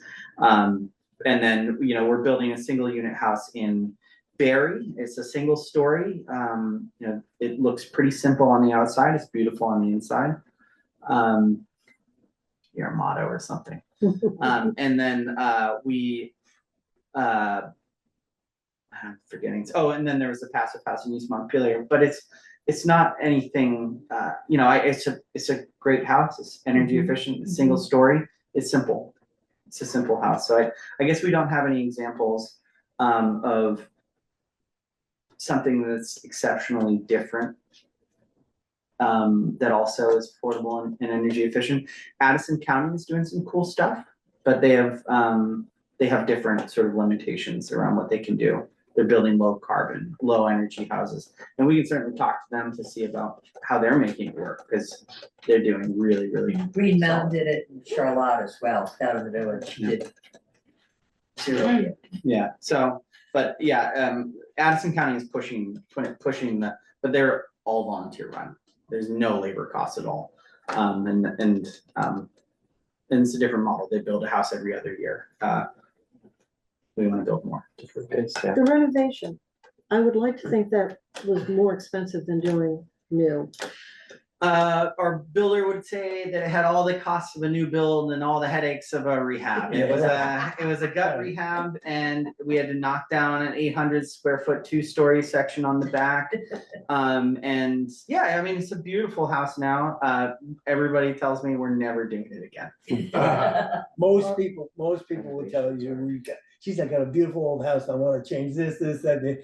Most builders come and say, tear it down, start from scratch, it'll be cheaper. Yeah, that's what I thought. I was surprised that you even did it. The Are only there, reason it can worked. I ask if there are any members of the public who have questions? Go Lisa, ahead, please. This may be a little bit ahead of the game as we're talking about infrastructure. Is it this new S-127, the CHIP, Community and Housing Infrastructure Program for small towns? Would that help here? Or maybe we don't know yet? It depends on, so CHIP is new, there's no CHIP districts yet, as far as I know, but it's, it would be a partnership with the town, and it's similar to tax incremental financing where you're offsetting future tax revenues for education that are going towards the infrastructure, something along those lines. The complicated part is somebody has to be the financier of it. And so the town could agree to take that on, or it could be a private developer or us. So it's not, there needs to be somebody that's financing it. Yeah, and it's pretty new. Like right now. And right now, we don't really know what the infrastructure needs are up there. Like for roads, you mentioned a well, we just don't know We yet. just don't know. If we go into the bank, are we gonna need retaining walls? Are there, is there going to, we don't know until we start coming up with a solid plan, Thank you. Yeah, good question. Are there any members of the public on, speaker, or, no? Hearing none. Is there anything else anyone from Habitat would like to say? No? So what do we have to do? Don't we have to bring this concept to the select board tomorrow night or something like that? Well, they've pushed us off to the next meeting. Okay. But Jim, my hope, and this would require consensus of planning commission members, as I've said probably several times. I don't see the planning commission or the select board having the resources or expertise to get an affordable housing project done unless we partner with a really reputable organization. I see if we go out to I even feel like if we go out to the private market comes with its own set of complications, and who, for example, how do we get, anyway, if we went out to a developer and said, work with us, how do you pick that developer if they have a profit motive? How do we know they're screening? I feel like my personal perspective is that the best way to get something like this, an affordable housing project done for the town, would be to partner with Habitat, quite frankly. And I would love to recommend that to the select board at the next meeting. But I'm one vote on the planning commission, so I'd like to, do people want to talk about that further? Yeah, I think we definitely need to. Okay. Yeah. So I guess so the way it would probably work from a procedural standpoint is there would be a motion and the motion might be that the planning commission votes to recommend to the select board that they explore or that they enter into an option. Is it enter into an option agreement? Yeah, with Habitat for Humanity. Is someone comfortable making that motion? Or what, or do we want to talk about it? I'd definitely like to talk about it more. What are you thinking? What are your, what, do you have You can reservations? also leave too.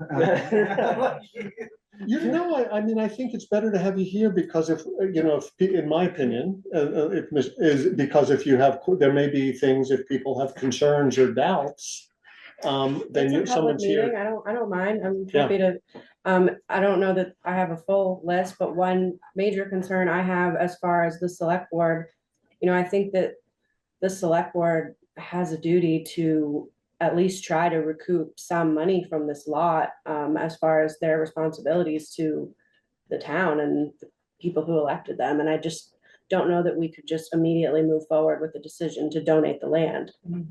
I think there needs to be more consideration given to, is it possible to come up with a housing plan that fits all of our other criteria, but also recoup some money for the land? And, you know, maybe we could put that money towards paying off part of the town garage bond, or some other need for the town.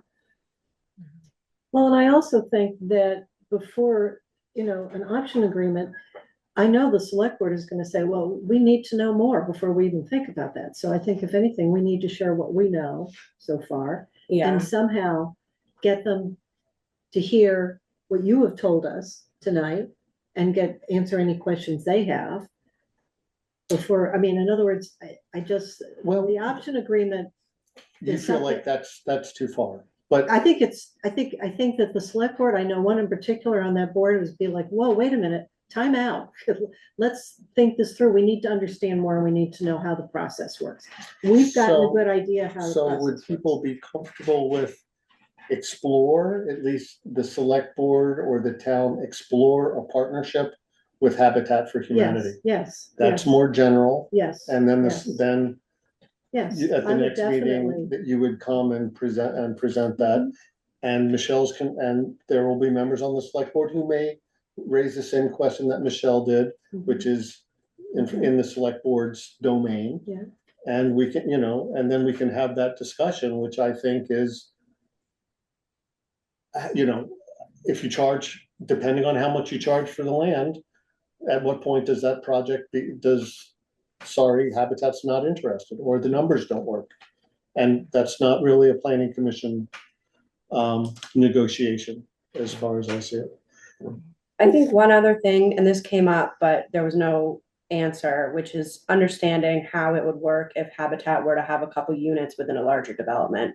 You know, I think that's something that we've all, as a planning commission, talked about a lot, and to move forward with just an I don't know, I'm not comfortable with that. I think we would need to have some understanding of how that's going to look, and how we could make that a possibility, because I do think that's a great idea, but it doesn't sound like we really know. So to just move forward with the option agreement without knowing what the answer to that is, you know, we might, you know, that doesn't suit everything that we've all been talking about as far as having this multi-unit diverse community that we're envisioning.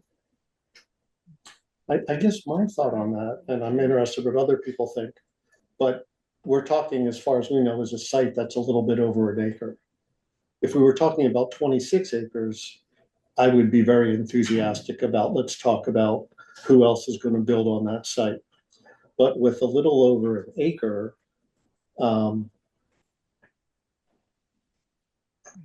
you know, with 12 to 16 units, do we really want to? Yes. Yeah. Well, what If do I we, could- what do we want I'd to say do? yes, What do first we of all, wanna it's not just an acre. It's 75 acres. I mean, the site itself is part of a much larger parcel. But Jim, can you tell us why that's relevant? What's that? Can you tell us why you think that's relevant, that there's 70 acres that the town owns right there? Because it's a big piece of land and we could do a PUD in a small area there and get, you know, 12 houses or something like that in that space. The reality that I see is that we have to sell the parcel. It's going to get subdivided, and the PUD density is going to be based on the size of the parcel that the town sells. I'm very comfortable supporting a motion to recommend Habitat to the select board. I think it's the next step. I think the select board has, they have multiple purposes and goals, and one of those is to meet the town plan, and that's build affordable housing. I don't think it's maximized value. And again, Dan points out this is really a 1 acre buildable site.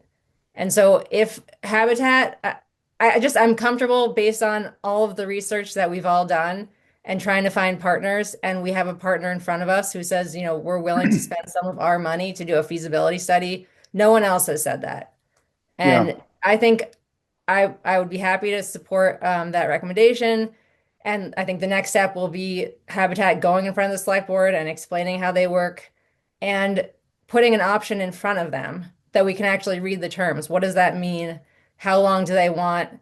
And I really see this partnership as actually moving us forward towards affordable housing. And I don't see that I don't see the town being responsible for selling the land to the highest bidder. I don't see that as an option. I see like everyone wanting to support affordable housing. And if we have a partner ready to do that and they're telling us how they do it and it's through a land donation, I think that's a worthwhile thing to look at. Then are we fulfilling the maximizing the amount of housing that we can add in Warren, which was part of the mission? And at this point, we don't know how that would be possible to get to. It sounds like we need a feasibility study for that. And it sounds like we need someone to pay for a feasibility study. Can I make a recommendation? Sure. You can add whatever contingencies you'd like into the option agreement, which could include things, and we're actually committed to mixed income as well. I think that makes sense. The challenge is finding that person to do it. As long as the option doesn't require us to find that person, because we haven't been luck with it. We're definitely open to an option agreement that says that half of the units need to be fair market, or however you'd like to break it down. I think that's totally fair and absolutely support it. Or that we need to come up with a plan that has a certain number of units. Yeah, I think that, there's a lot of towns that have kind of taken this approach, and ultimately what it comes down, so we want to maximize density. That's our goal as well. We know the environmental limitations, site clearing, demolition of the buildings, those are going to be substantial costs. And this is a reason why you're not going to be able to sell it, because you can't build speculative housing right now, even if you were given the land. So to also sell it and also have remediation. So would Habitat potentially undertake the cost of deconstructing the current buildings? We'd love for the town to take care of it, but that's not part of, but that's not our assumption right now. So that's also in the agreement, is if the town says, the option agreement is we'll also demo the buildings and take care of remediation of the site. But most of the time it's, here's the land, take it as is. But that could be an option, because that is value to the town if Habitat is able to undertake the deconstruction. And that's part of the cost. And so we know the cost of development, and if we know those, and we know those are gonna be high, well, we don't know. Like if that oil tank is leaking, and now we're talking about wells on that site, there may actually not be a feasible option for a well there. I don't know. So those are big costs. That's how we have to factor in it. And that's how I know density is going to be a big piece. We're going to want to put as many units on there as we possibly can. So that will be our goal. And then a private developer is going to look at it, and they may not want to do or cannot do single unit housing. When we looked at Northfield, we looked at we were doing 6 blocks of townhouses, because we think that's what fair market housing people want to do. So you can put whatever contingencies you like in the option agreement, and we support partnering with private developers on this project. And I think it's a good point. Macon, please. Yeah.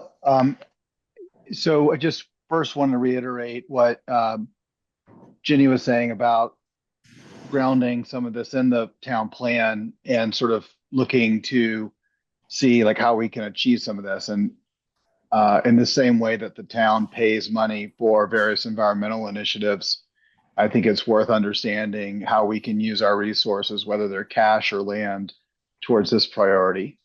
And I think the question I had for the group that sort of comes to mind listening to everyone talk about this is, yes, density I think is one criteria, and that seems important, and you can kind of imagine what that means. Oh, more duplexes or more other types of things to promote density, and then there's a trade-off.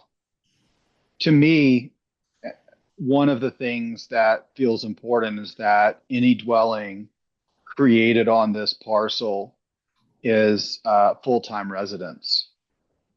And that feels like a policy goal, right? And maybe what we're saying is there's mixed use, as in there's more expensive homes and there's less expensive homes.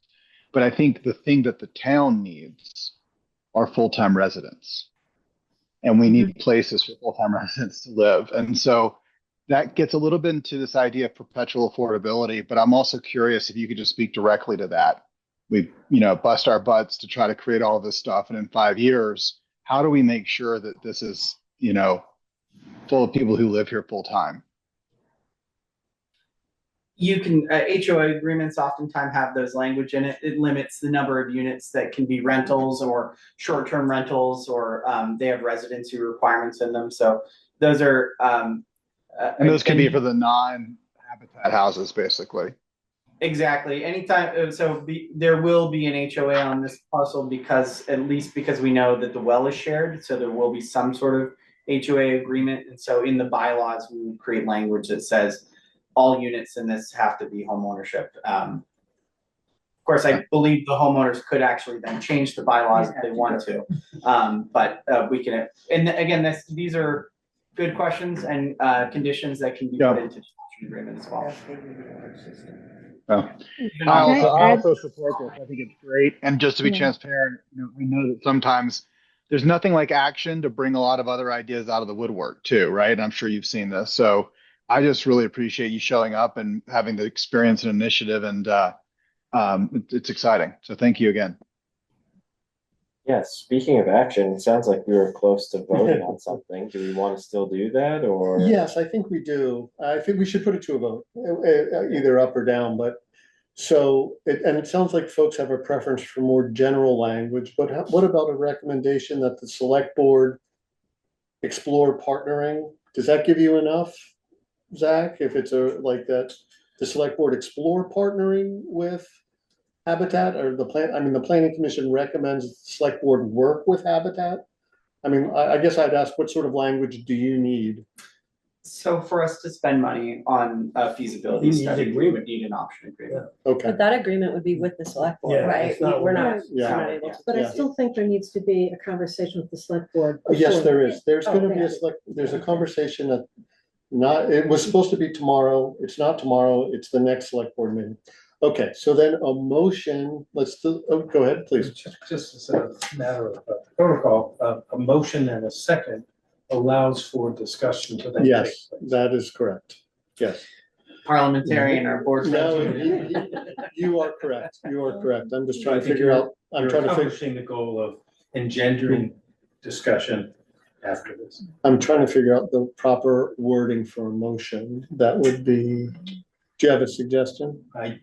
I'm gonna defer to Zach just because of his experience. Well, I think, whoever, but Megan had made a motion, Macon Jenny. or Jenny? Jenny. Jenny, Oh, sure. Yeah, I'm happy to make a motion to recommend to the select board to enter into an option agreement, and I also I think that the motion should, as part of that, it should be partnering with the PC. So the select board would have a subcommittee with the PC so we can both go through the option agreement, so that it's not just sitting with the select board, because as you've explained to us, we can put in some terms of, we're really looking for this density or there's some These other terms. outcomes, Once we get that in front of us, we can really see. But of course, you can simplify it. I think it would just be a motion to recommend to the select board to enter into an option agreement with Habitat for Humanity. I second that motion. All right, so we have a motion on the table to recommend to the select board, the planning commission recommends to the select board to enter into an option agreement with Habitat for Humanity for affordable housing on the current town garage site. We have a motion, we have a second. Remind me, do we take a vote or do we have discussion? Any discussion? Can I ask one question? Wait, sorry. no, I don't, sorry. Do we have any further discussion on this? How does voting work in the PC? Well, there'll be ayes, there'll be nays, and there'll be abstentions. But it sounds like the motion moves forward regardless with the second, or? No, it's. We haven't voted yet. Yeah, we have to have a majority. Is it, okay. We have to have a majority for the motion to pass.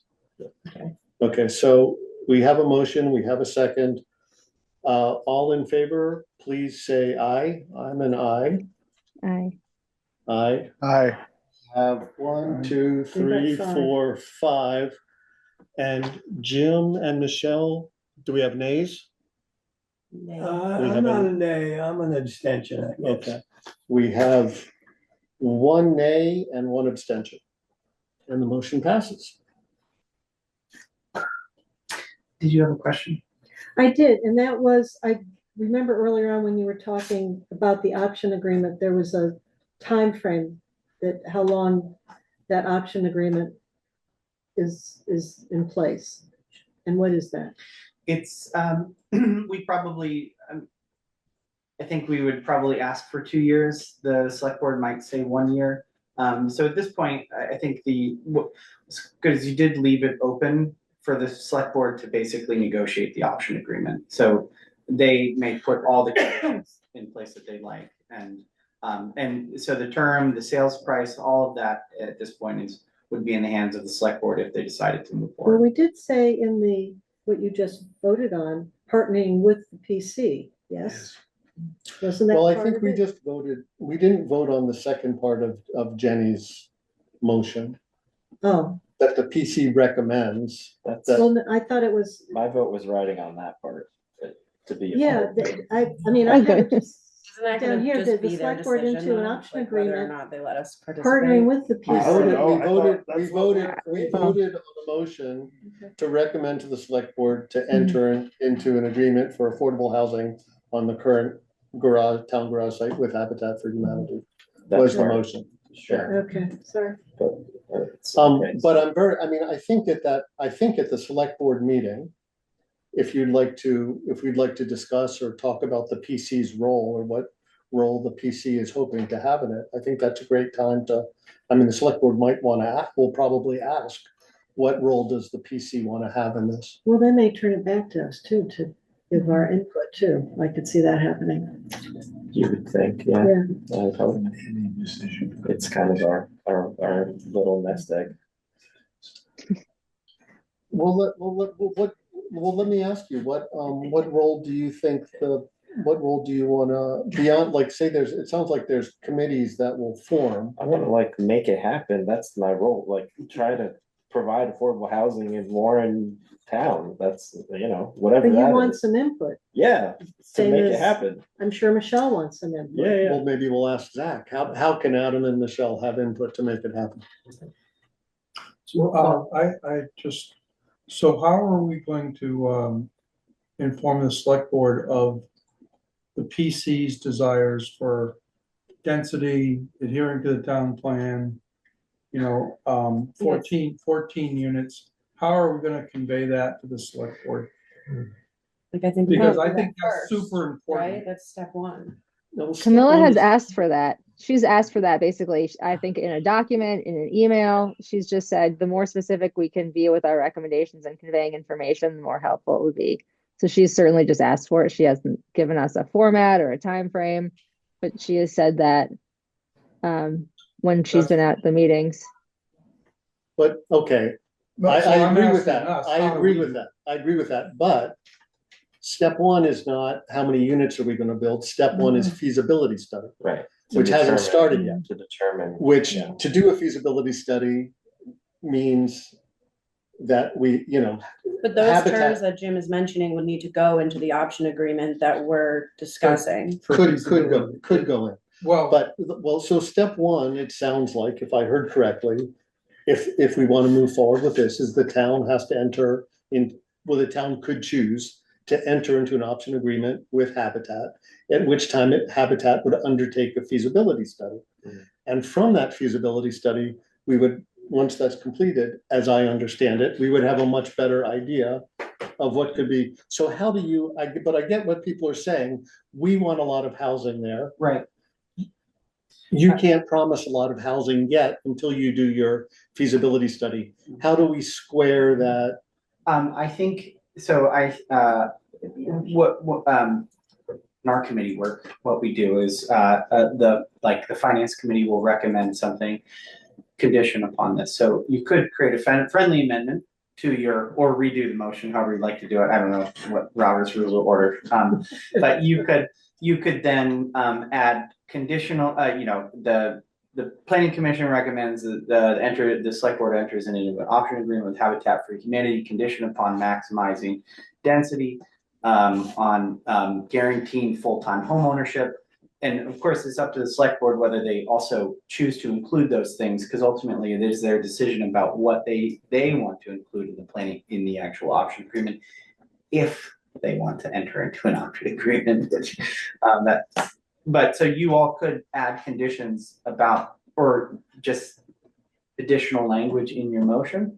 And everything you said, I support. I support higher density, I support permanent home ownership.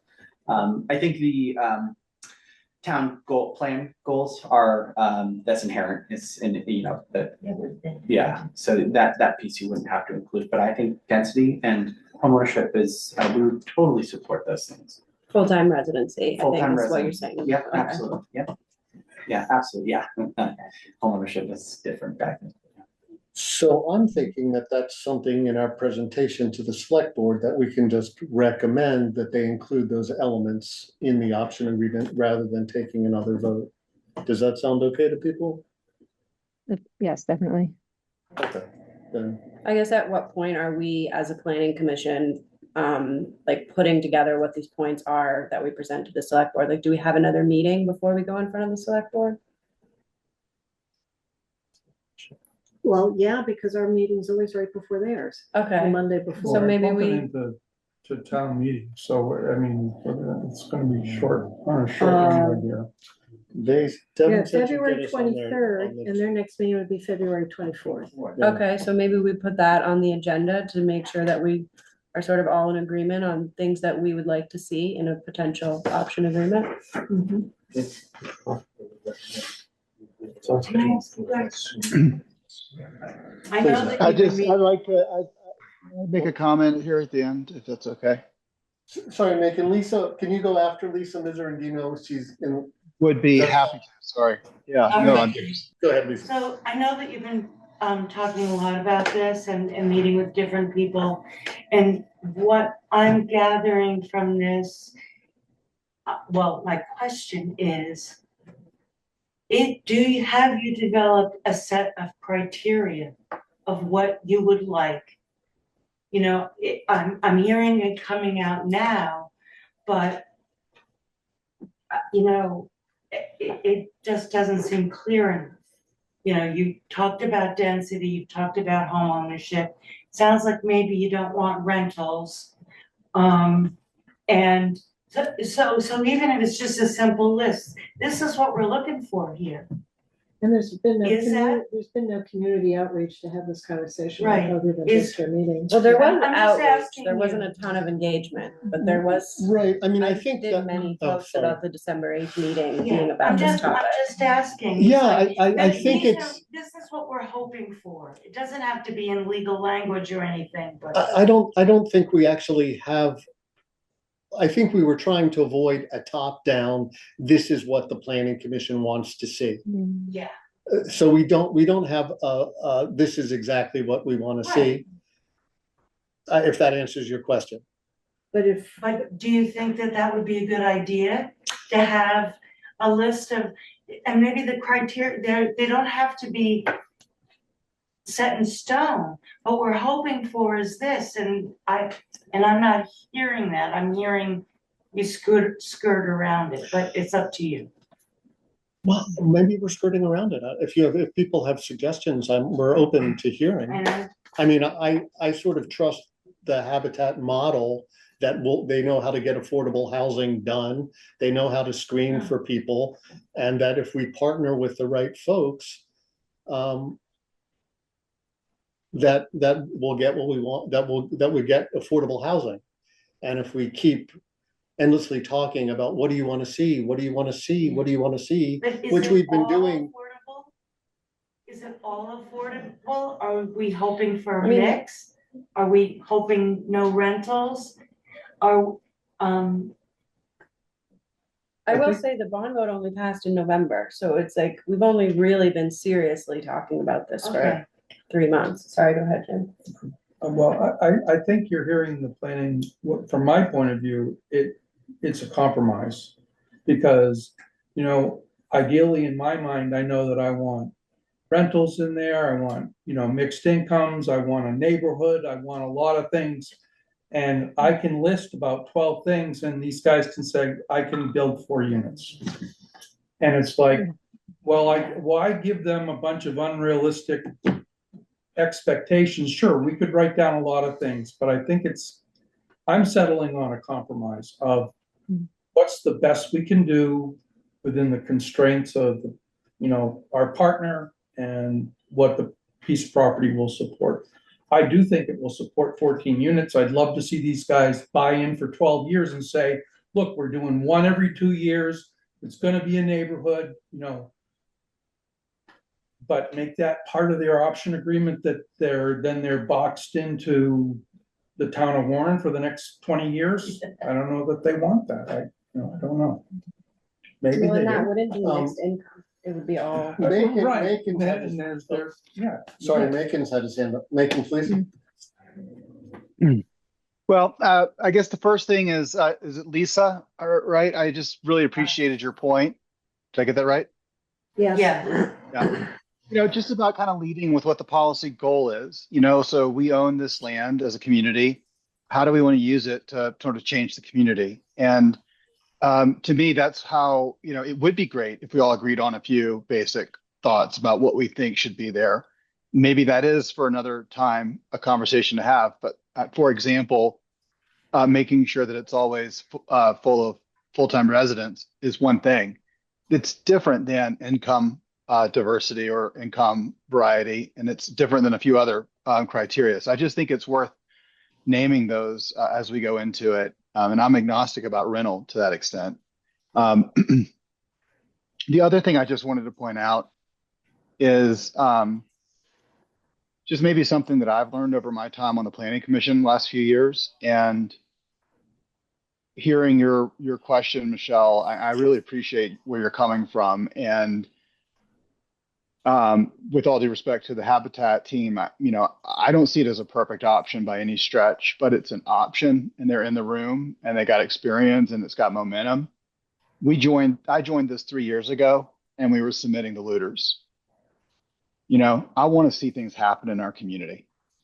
And if getting this to happen means pulls other people out, great. The way I see it, that we're not making huge commitments here, and this feels like it's in the right zip code. So I'm willing to kind of take the compromise on it because I'm just tired of spinning wheels.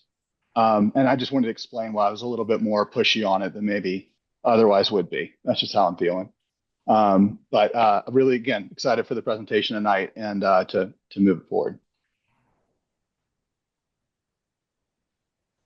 Lisa, I think what you're hearing is us trying to figure that list out. yeah, You know, yeah. but I mean, that's every fair. time we've had somebody come in, it's given us more information. Sure, And as somebody pointed out, the bond vote just happened. And, you know, Yeah. we're not ready to start tearing those buildings down for another year. And the Plan Commission is trying to put that list, I think, together, or at least I'm trying to do that. And every time we meet with a new group, it's really helpful. You know, my only hesitation, the reason I abstained is this is the first group that's come to us with the whole package, right? yeah, And I don't think it's necessarily that we should jump on the first guys that have the whole package. I really appreciate your presentation and probably will end up doing something with you guys. But we're still trying to get our ideas together on this. You know, I'm with Macon 100%. I think this should be owner occupied housing. You know, I'm full-time residence is different than the resident owns the property. Full-time resident housing. I think a big chunk of it should be affordable, but I love the idea that there's a little variety in it too. So that they're not all, prefab duplex, prefab duplex. So we're just trying to figure it out, and we don't have that list yet, but you can see that we've really come to agreement on a lot of it, and most of the stuff we've come to agreement on is fits into this model. So that's an encouraging part of it. Yeah. I have some more specific questions but I can't tell if someone else wants to ask a question. I was actually going to say something else, so please go ahead. Oh, okay. Go ahead, Jen. Okay. Question. So in terms of presenting this to the select board, something like, when a unit would be sold and property taxes could begin to be collected and what those, assessment for the property taxes. Can you speak to that at all?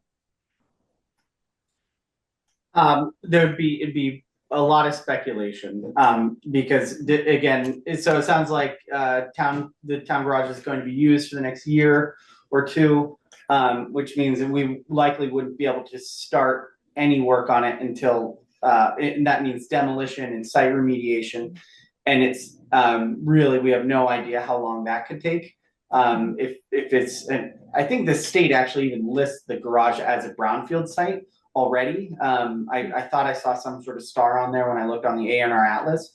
How hard? I don't think so. Is that, okay. We had one in 2008 and we've been looking into getting one through Central Vermont Regional Planning. So we may be able to do that. 2008, we were okay. Okay. So, I thought I saw something on the A&R map. I might have missed. There's a lot of icons that. So it could, remediation is an unknown. And and then there's infrastructure. This is, so short answer, this is not a short-term project. We can, once infrastructure is in, we can get a house up anywhere between 9 and 12 months, probably at the fastest, as long as all of our permits are in place and we don't have any appeals. That's something that is also an unknown, and until the appeals process is changed, that appeals could last for years and years and years. Sure. But do you see what ends up happening for the assessed value for property taxes? Do you have any? Assessed values kind of come, so appraised value and assessed, or sales price and assessed value are very different. And I don't know how different towns evaluate them. You've probably noticed that your assessment is far less than what your actual value of your house is. And I don't know what the difference is and how they calculate those things. Typically, so low-income homeowners have a homestead declaration, and therefore they're able to pay, they get a discount on their taxes based on their income. This is Vermont's form of income. Yeah, it's just state education. No, you don't have to explain to me, but yeah, so there's state education taxes get paid. But for municipal, I don't know, I'm just trying to think of like, how is this helpful to explain to the select board? Well, we're adding to the tax base eventually, this is going to get done. There'll be houses in there and they'll be supporting our tax base. I was just trying to run this as a positive. $4,000 to $7,000 per unit per year is probably a fair range. I mean, that's a big range, but I think any number is good considering that currently you're not receiving any tax value. Okay.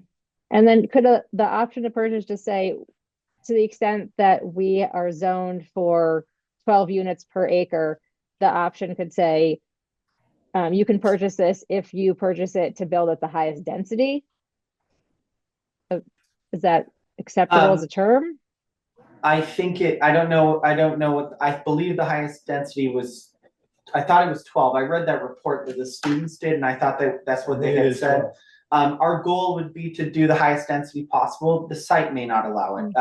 There are limitations that we may not, and I don't know if that's true or not. But there are, until we actually get into a feasibility study, we won't know how many units we can actually build. Yeah. So But I think that would be, that would tie our hands a little bit too much. Obviously our goal is to get to the highest density possible, but if we can only get 11 there because of site constraints or whatever it is, and all of a sudden now we've spent all this time and money trying to determine the feasibility, we can't get to 12 and therefore the town doesn't sell it to us. That's not a good risk for us. yeah, so I'm not trying to create a situation that's not possible, but if the term was that, just so it's on paper, you know, you want to build the highest density and considering site constraints, that you would you would have the option to purchase and make that closing happen if you agreed to build at the highest density that the site would allow and the zoning allows for, then it sounds like you would be comfortable with that. And that would be your goal. Yeah, site conditions limit, yeah. Yeah. I think as long as there's something that allows for us to not have to get all the way up there. Consideration of site limitations. And within this option to purchase agreement, would you also be able to agree to be building properties that would be occupied by full-time residents, and we could have a covenant in our deed to you that says the town can enforce that homeowners are full-time residents? We are required by Habitat for Humanity International to build homeownership. We cannot build rentals, and they have to be full-time residents as well. Otherwise, a lot of the subsidy covenants are contingent upon that as well. So we would lose our good standing if we didn't do it, and we also wouldn't get grants. Perfect. Okay. So yes, totally. And then in the option agreement, can we have the select board reserve some kind of design approval?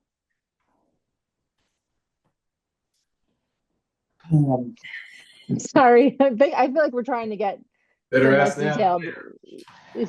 It's again, that's a hard one to answer. So we want to work with the town and the community to come up with the best design. Ultimately, we are going to be able to build what we can build. And you'll run into that with any developer. This is what I can build to make this project work.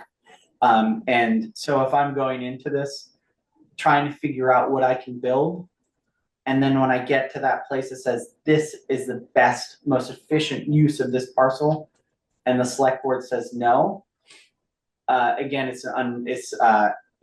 too much of a risk for us to get to that place. So I understand where your question's coming from, but from my perspective, if we're spending all this money on a feasibility study and we get to a place and the select board can say no at the end, it makes it really hard for us to invest that money. Okay. And are there any general examples of, I cannot even think of what they would be, but like Zach was, or Adam was talking about like overhangs, like proportions or something. Like we want to see these proportions in the final build. Like again, we're not trying to get somewhere that is completely unfeasible and you're not going to build it. But if what the community is highly concerned about is the overall look, and we can have some just like very general approval of, I don't even know, colonial style or the overhangs or siding style. If anyone else can chime in, I don't know what Adam might have been thinking, but like, I'm just trying to spur discussion to see what people were concerned about and how we might be able to address that in any way. Design review is a really slippery slope. Really slippery. I'm not sure how that could work. The window into it, I think, is your community group. Absolutely. And if your community group is involved with some people who have some sense of design or something, they can provide you with alternatives that don't necessarily cost more. Right. You know, just even in the paint colors. Yeah. So it don't necessarily cost more, and yet tie the buildings closer to the site or to each other or not to each other or whatever. I think that's the window for community design input, rather than a restriction on these guys at the end where they can say, we don't like the design after you've done all the work. You know, I think it's. That's my business. Yeah, I think it's important to remember, we're a community-driven group. We literally need you to help build our houses for us, you know? And we have a track record of that as well. And as such, engagement from the community is going to drive these things the most. And the alternative is a private developer where you have no input. Yeah. That's kind of what it comes down to, is a private developer is going to build what they can build, and they're not going to ask for your input unless you put design review in place, in which case they won't sign an option agreement. Where we are committed to being a part of the community and making this a community-driven project. Okay. Thank you. I Oh, see that's there- great. Habitat folks, I'm speaking as a Warren resident. please. I see a lot of hesitation about where the role of the planning commission is in the process. And I can't imagine whether it's Habitat or anyone else who would be doing a feasibility study or an analysis that would not go through the planning commission.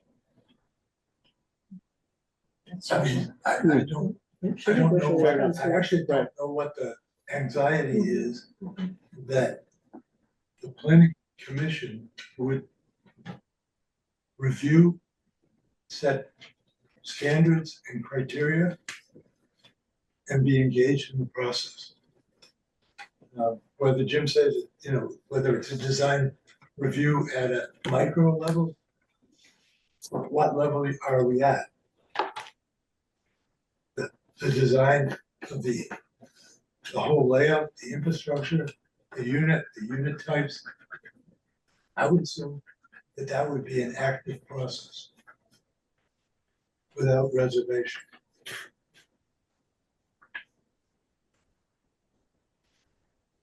And I have one, I know it's late, and I want to close the meeting, and I want to thank everybody. I have one thought, Lisa, on rental. And whether rental housing rental units should be in the mix.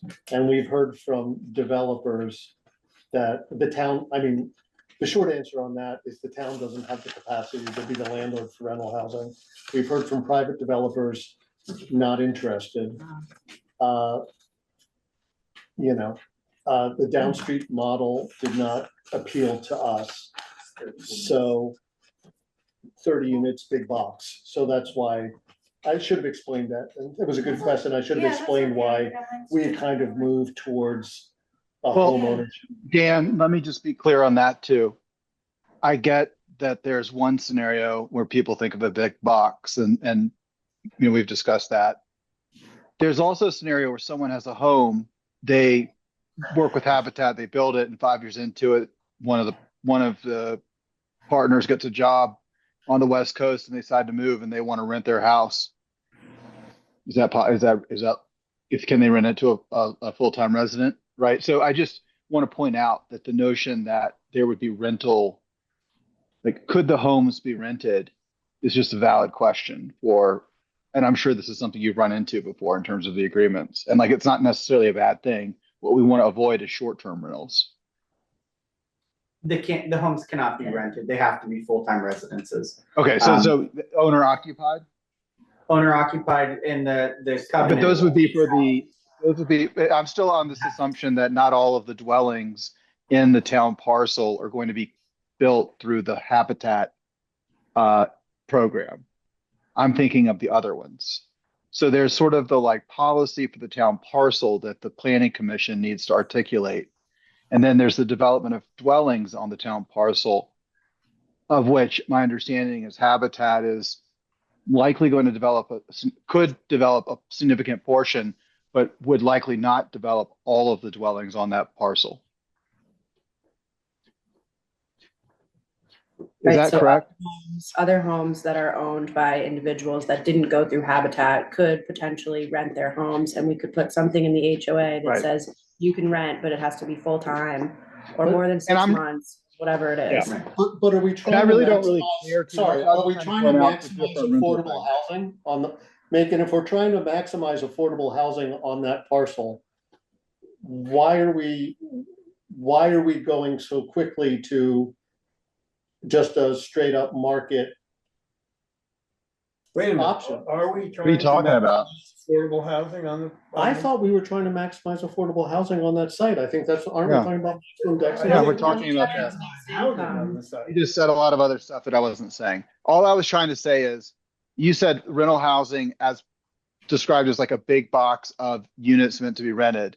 And I pointed out that there's also the scenario where someone could be a homeowner and then want to leave their home. And does that mean they need to sell it because they have to be owner occupied, or could they rent their home to another full-time resident? I'm just trying to point out it's a different kind of scenario. And frankly, I don't really care and I don't want to debate it now. I was just trying to point out that this idea that there would be non-habitat homes on the town parcel is where we need to decide how much influence we want to try to have over what happens with those homes, or whether they're not going to be wrapped up in this habitat thing. That's all I'm saying. So I think we're getting into another situation. So Macon and Michelle, if you wanted this to be mixed use, I think Habitat needs to explain to us how it could be, because legally, if we subdivide 1 acre and we sell it to Habitat so they can do a planned unit development and make the most of the density, they own it. And I just don't understand. So if someone can speak to how, once we sell to you, you could then do a mixed use. Mixed income, I think, that's what I said anyways. Yeah, not mixed use, mixed income. Well, mixed use, so Habitat can only build, only build homeowner occupied units. So if we need, if you're looking for rental, then you need another developer to build the rental units, and it's not gonna be Habitat building the rental units. Okay. But maybe I'm just mixing other things, but if you want some rental in there, another developer is gonna have to build the rental. And I'm just looking for an explanation if that's how you would partner with, or even if you would subdivide some units in this plan unit development and then sell them to a developer, how we could possibly have rental in a Habitat development. I think what we had discussed was in the option agreement that there's a requirement that they could include conditions such as that a certain percent of the housing units need to be above 80% area median income. You know, you can create where you can record mortgage covenants on the property to do things like that before it's sold.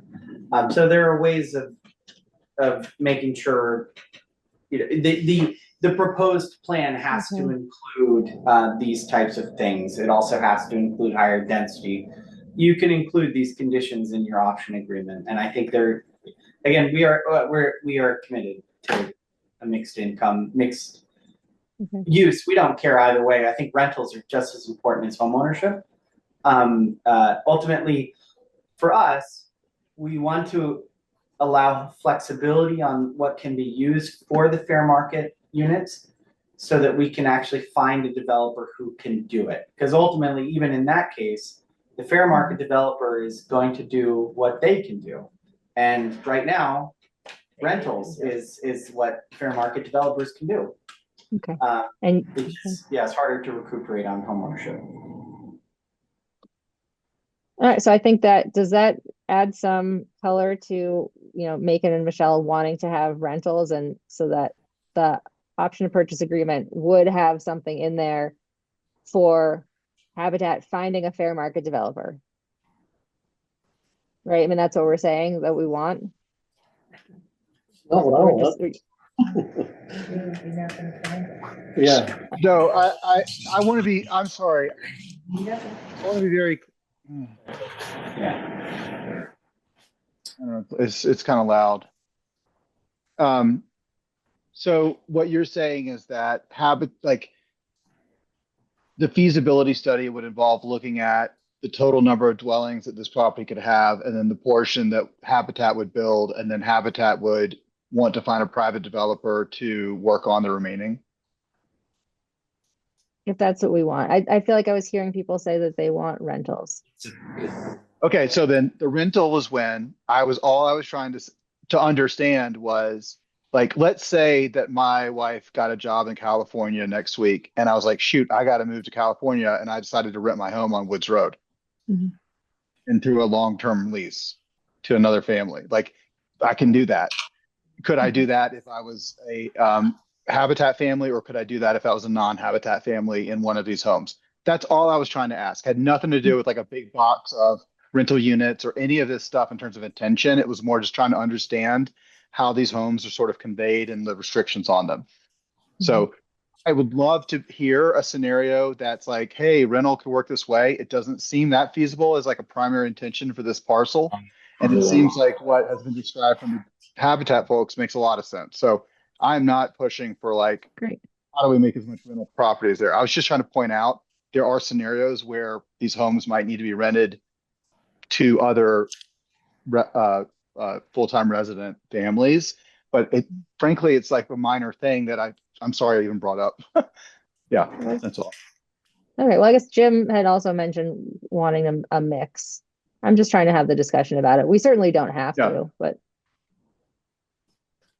so if we're fine and we're through discussing terms and conditions for the option to purchase agreement, then I'm happy to be done discussing it. Okay. Well, I really, really thank the Habitat folks for coming and for your patience in answering all our questions, and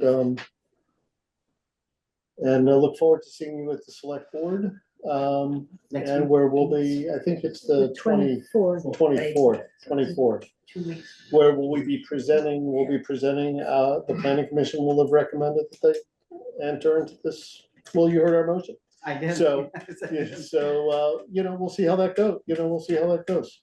Well, I really appreciate you all considering us a lot. It means I think we're a community-driven organization. I don't think you'll be disappointed in what we end up as a product here.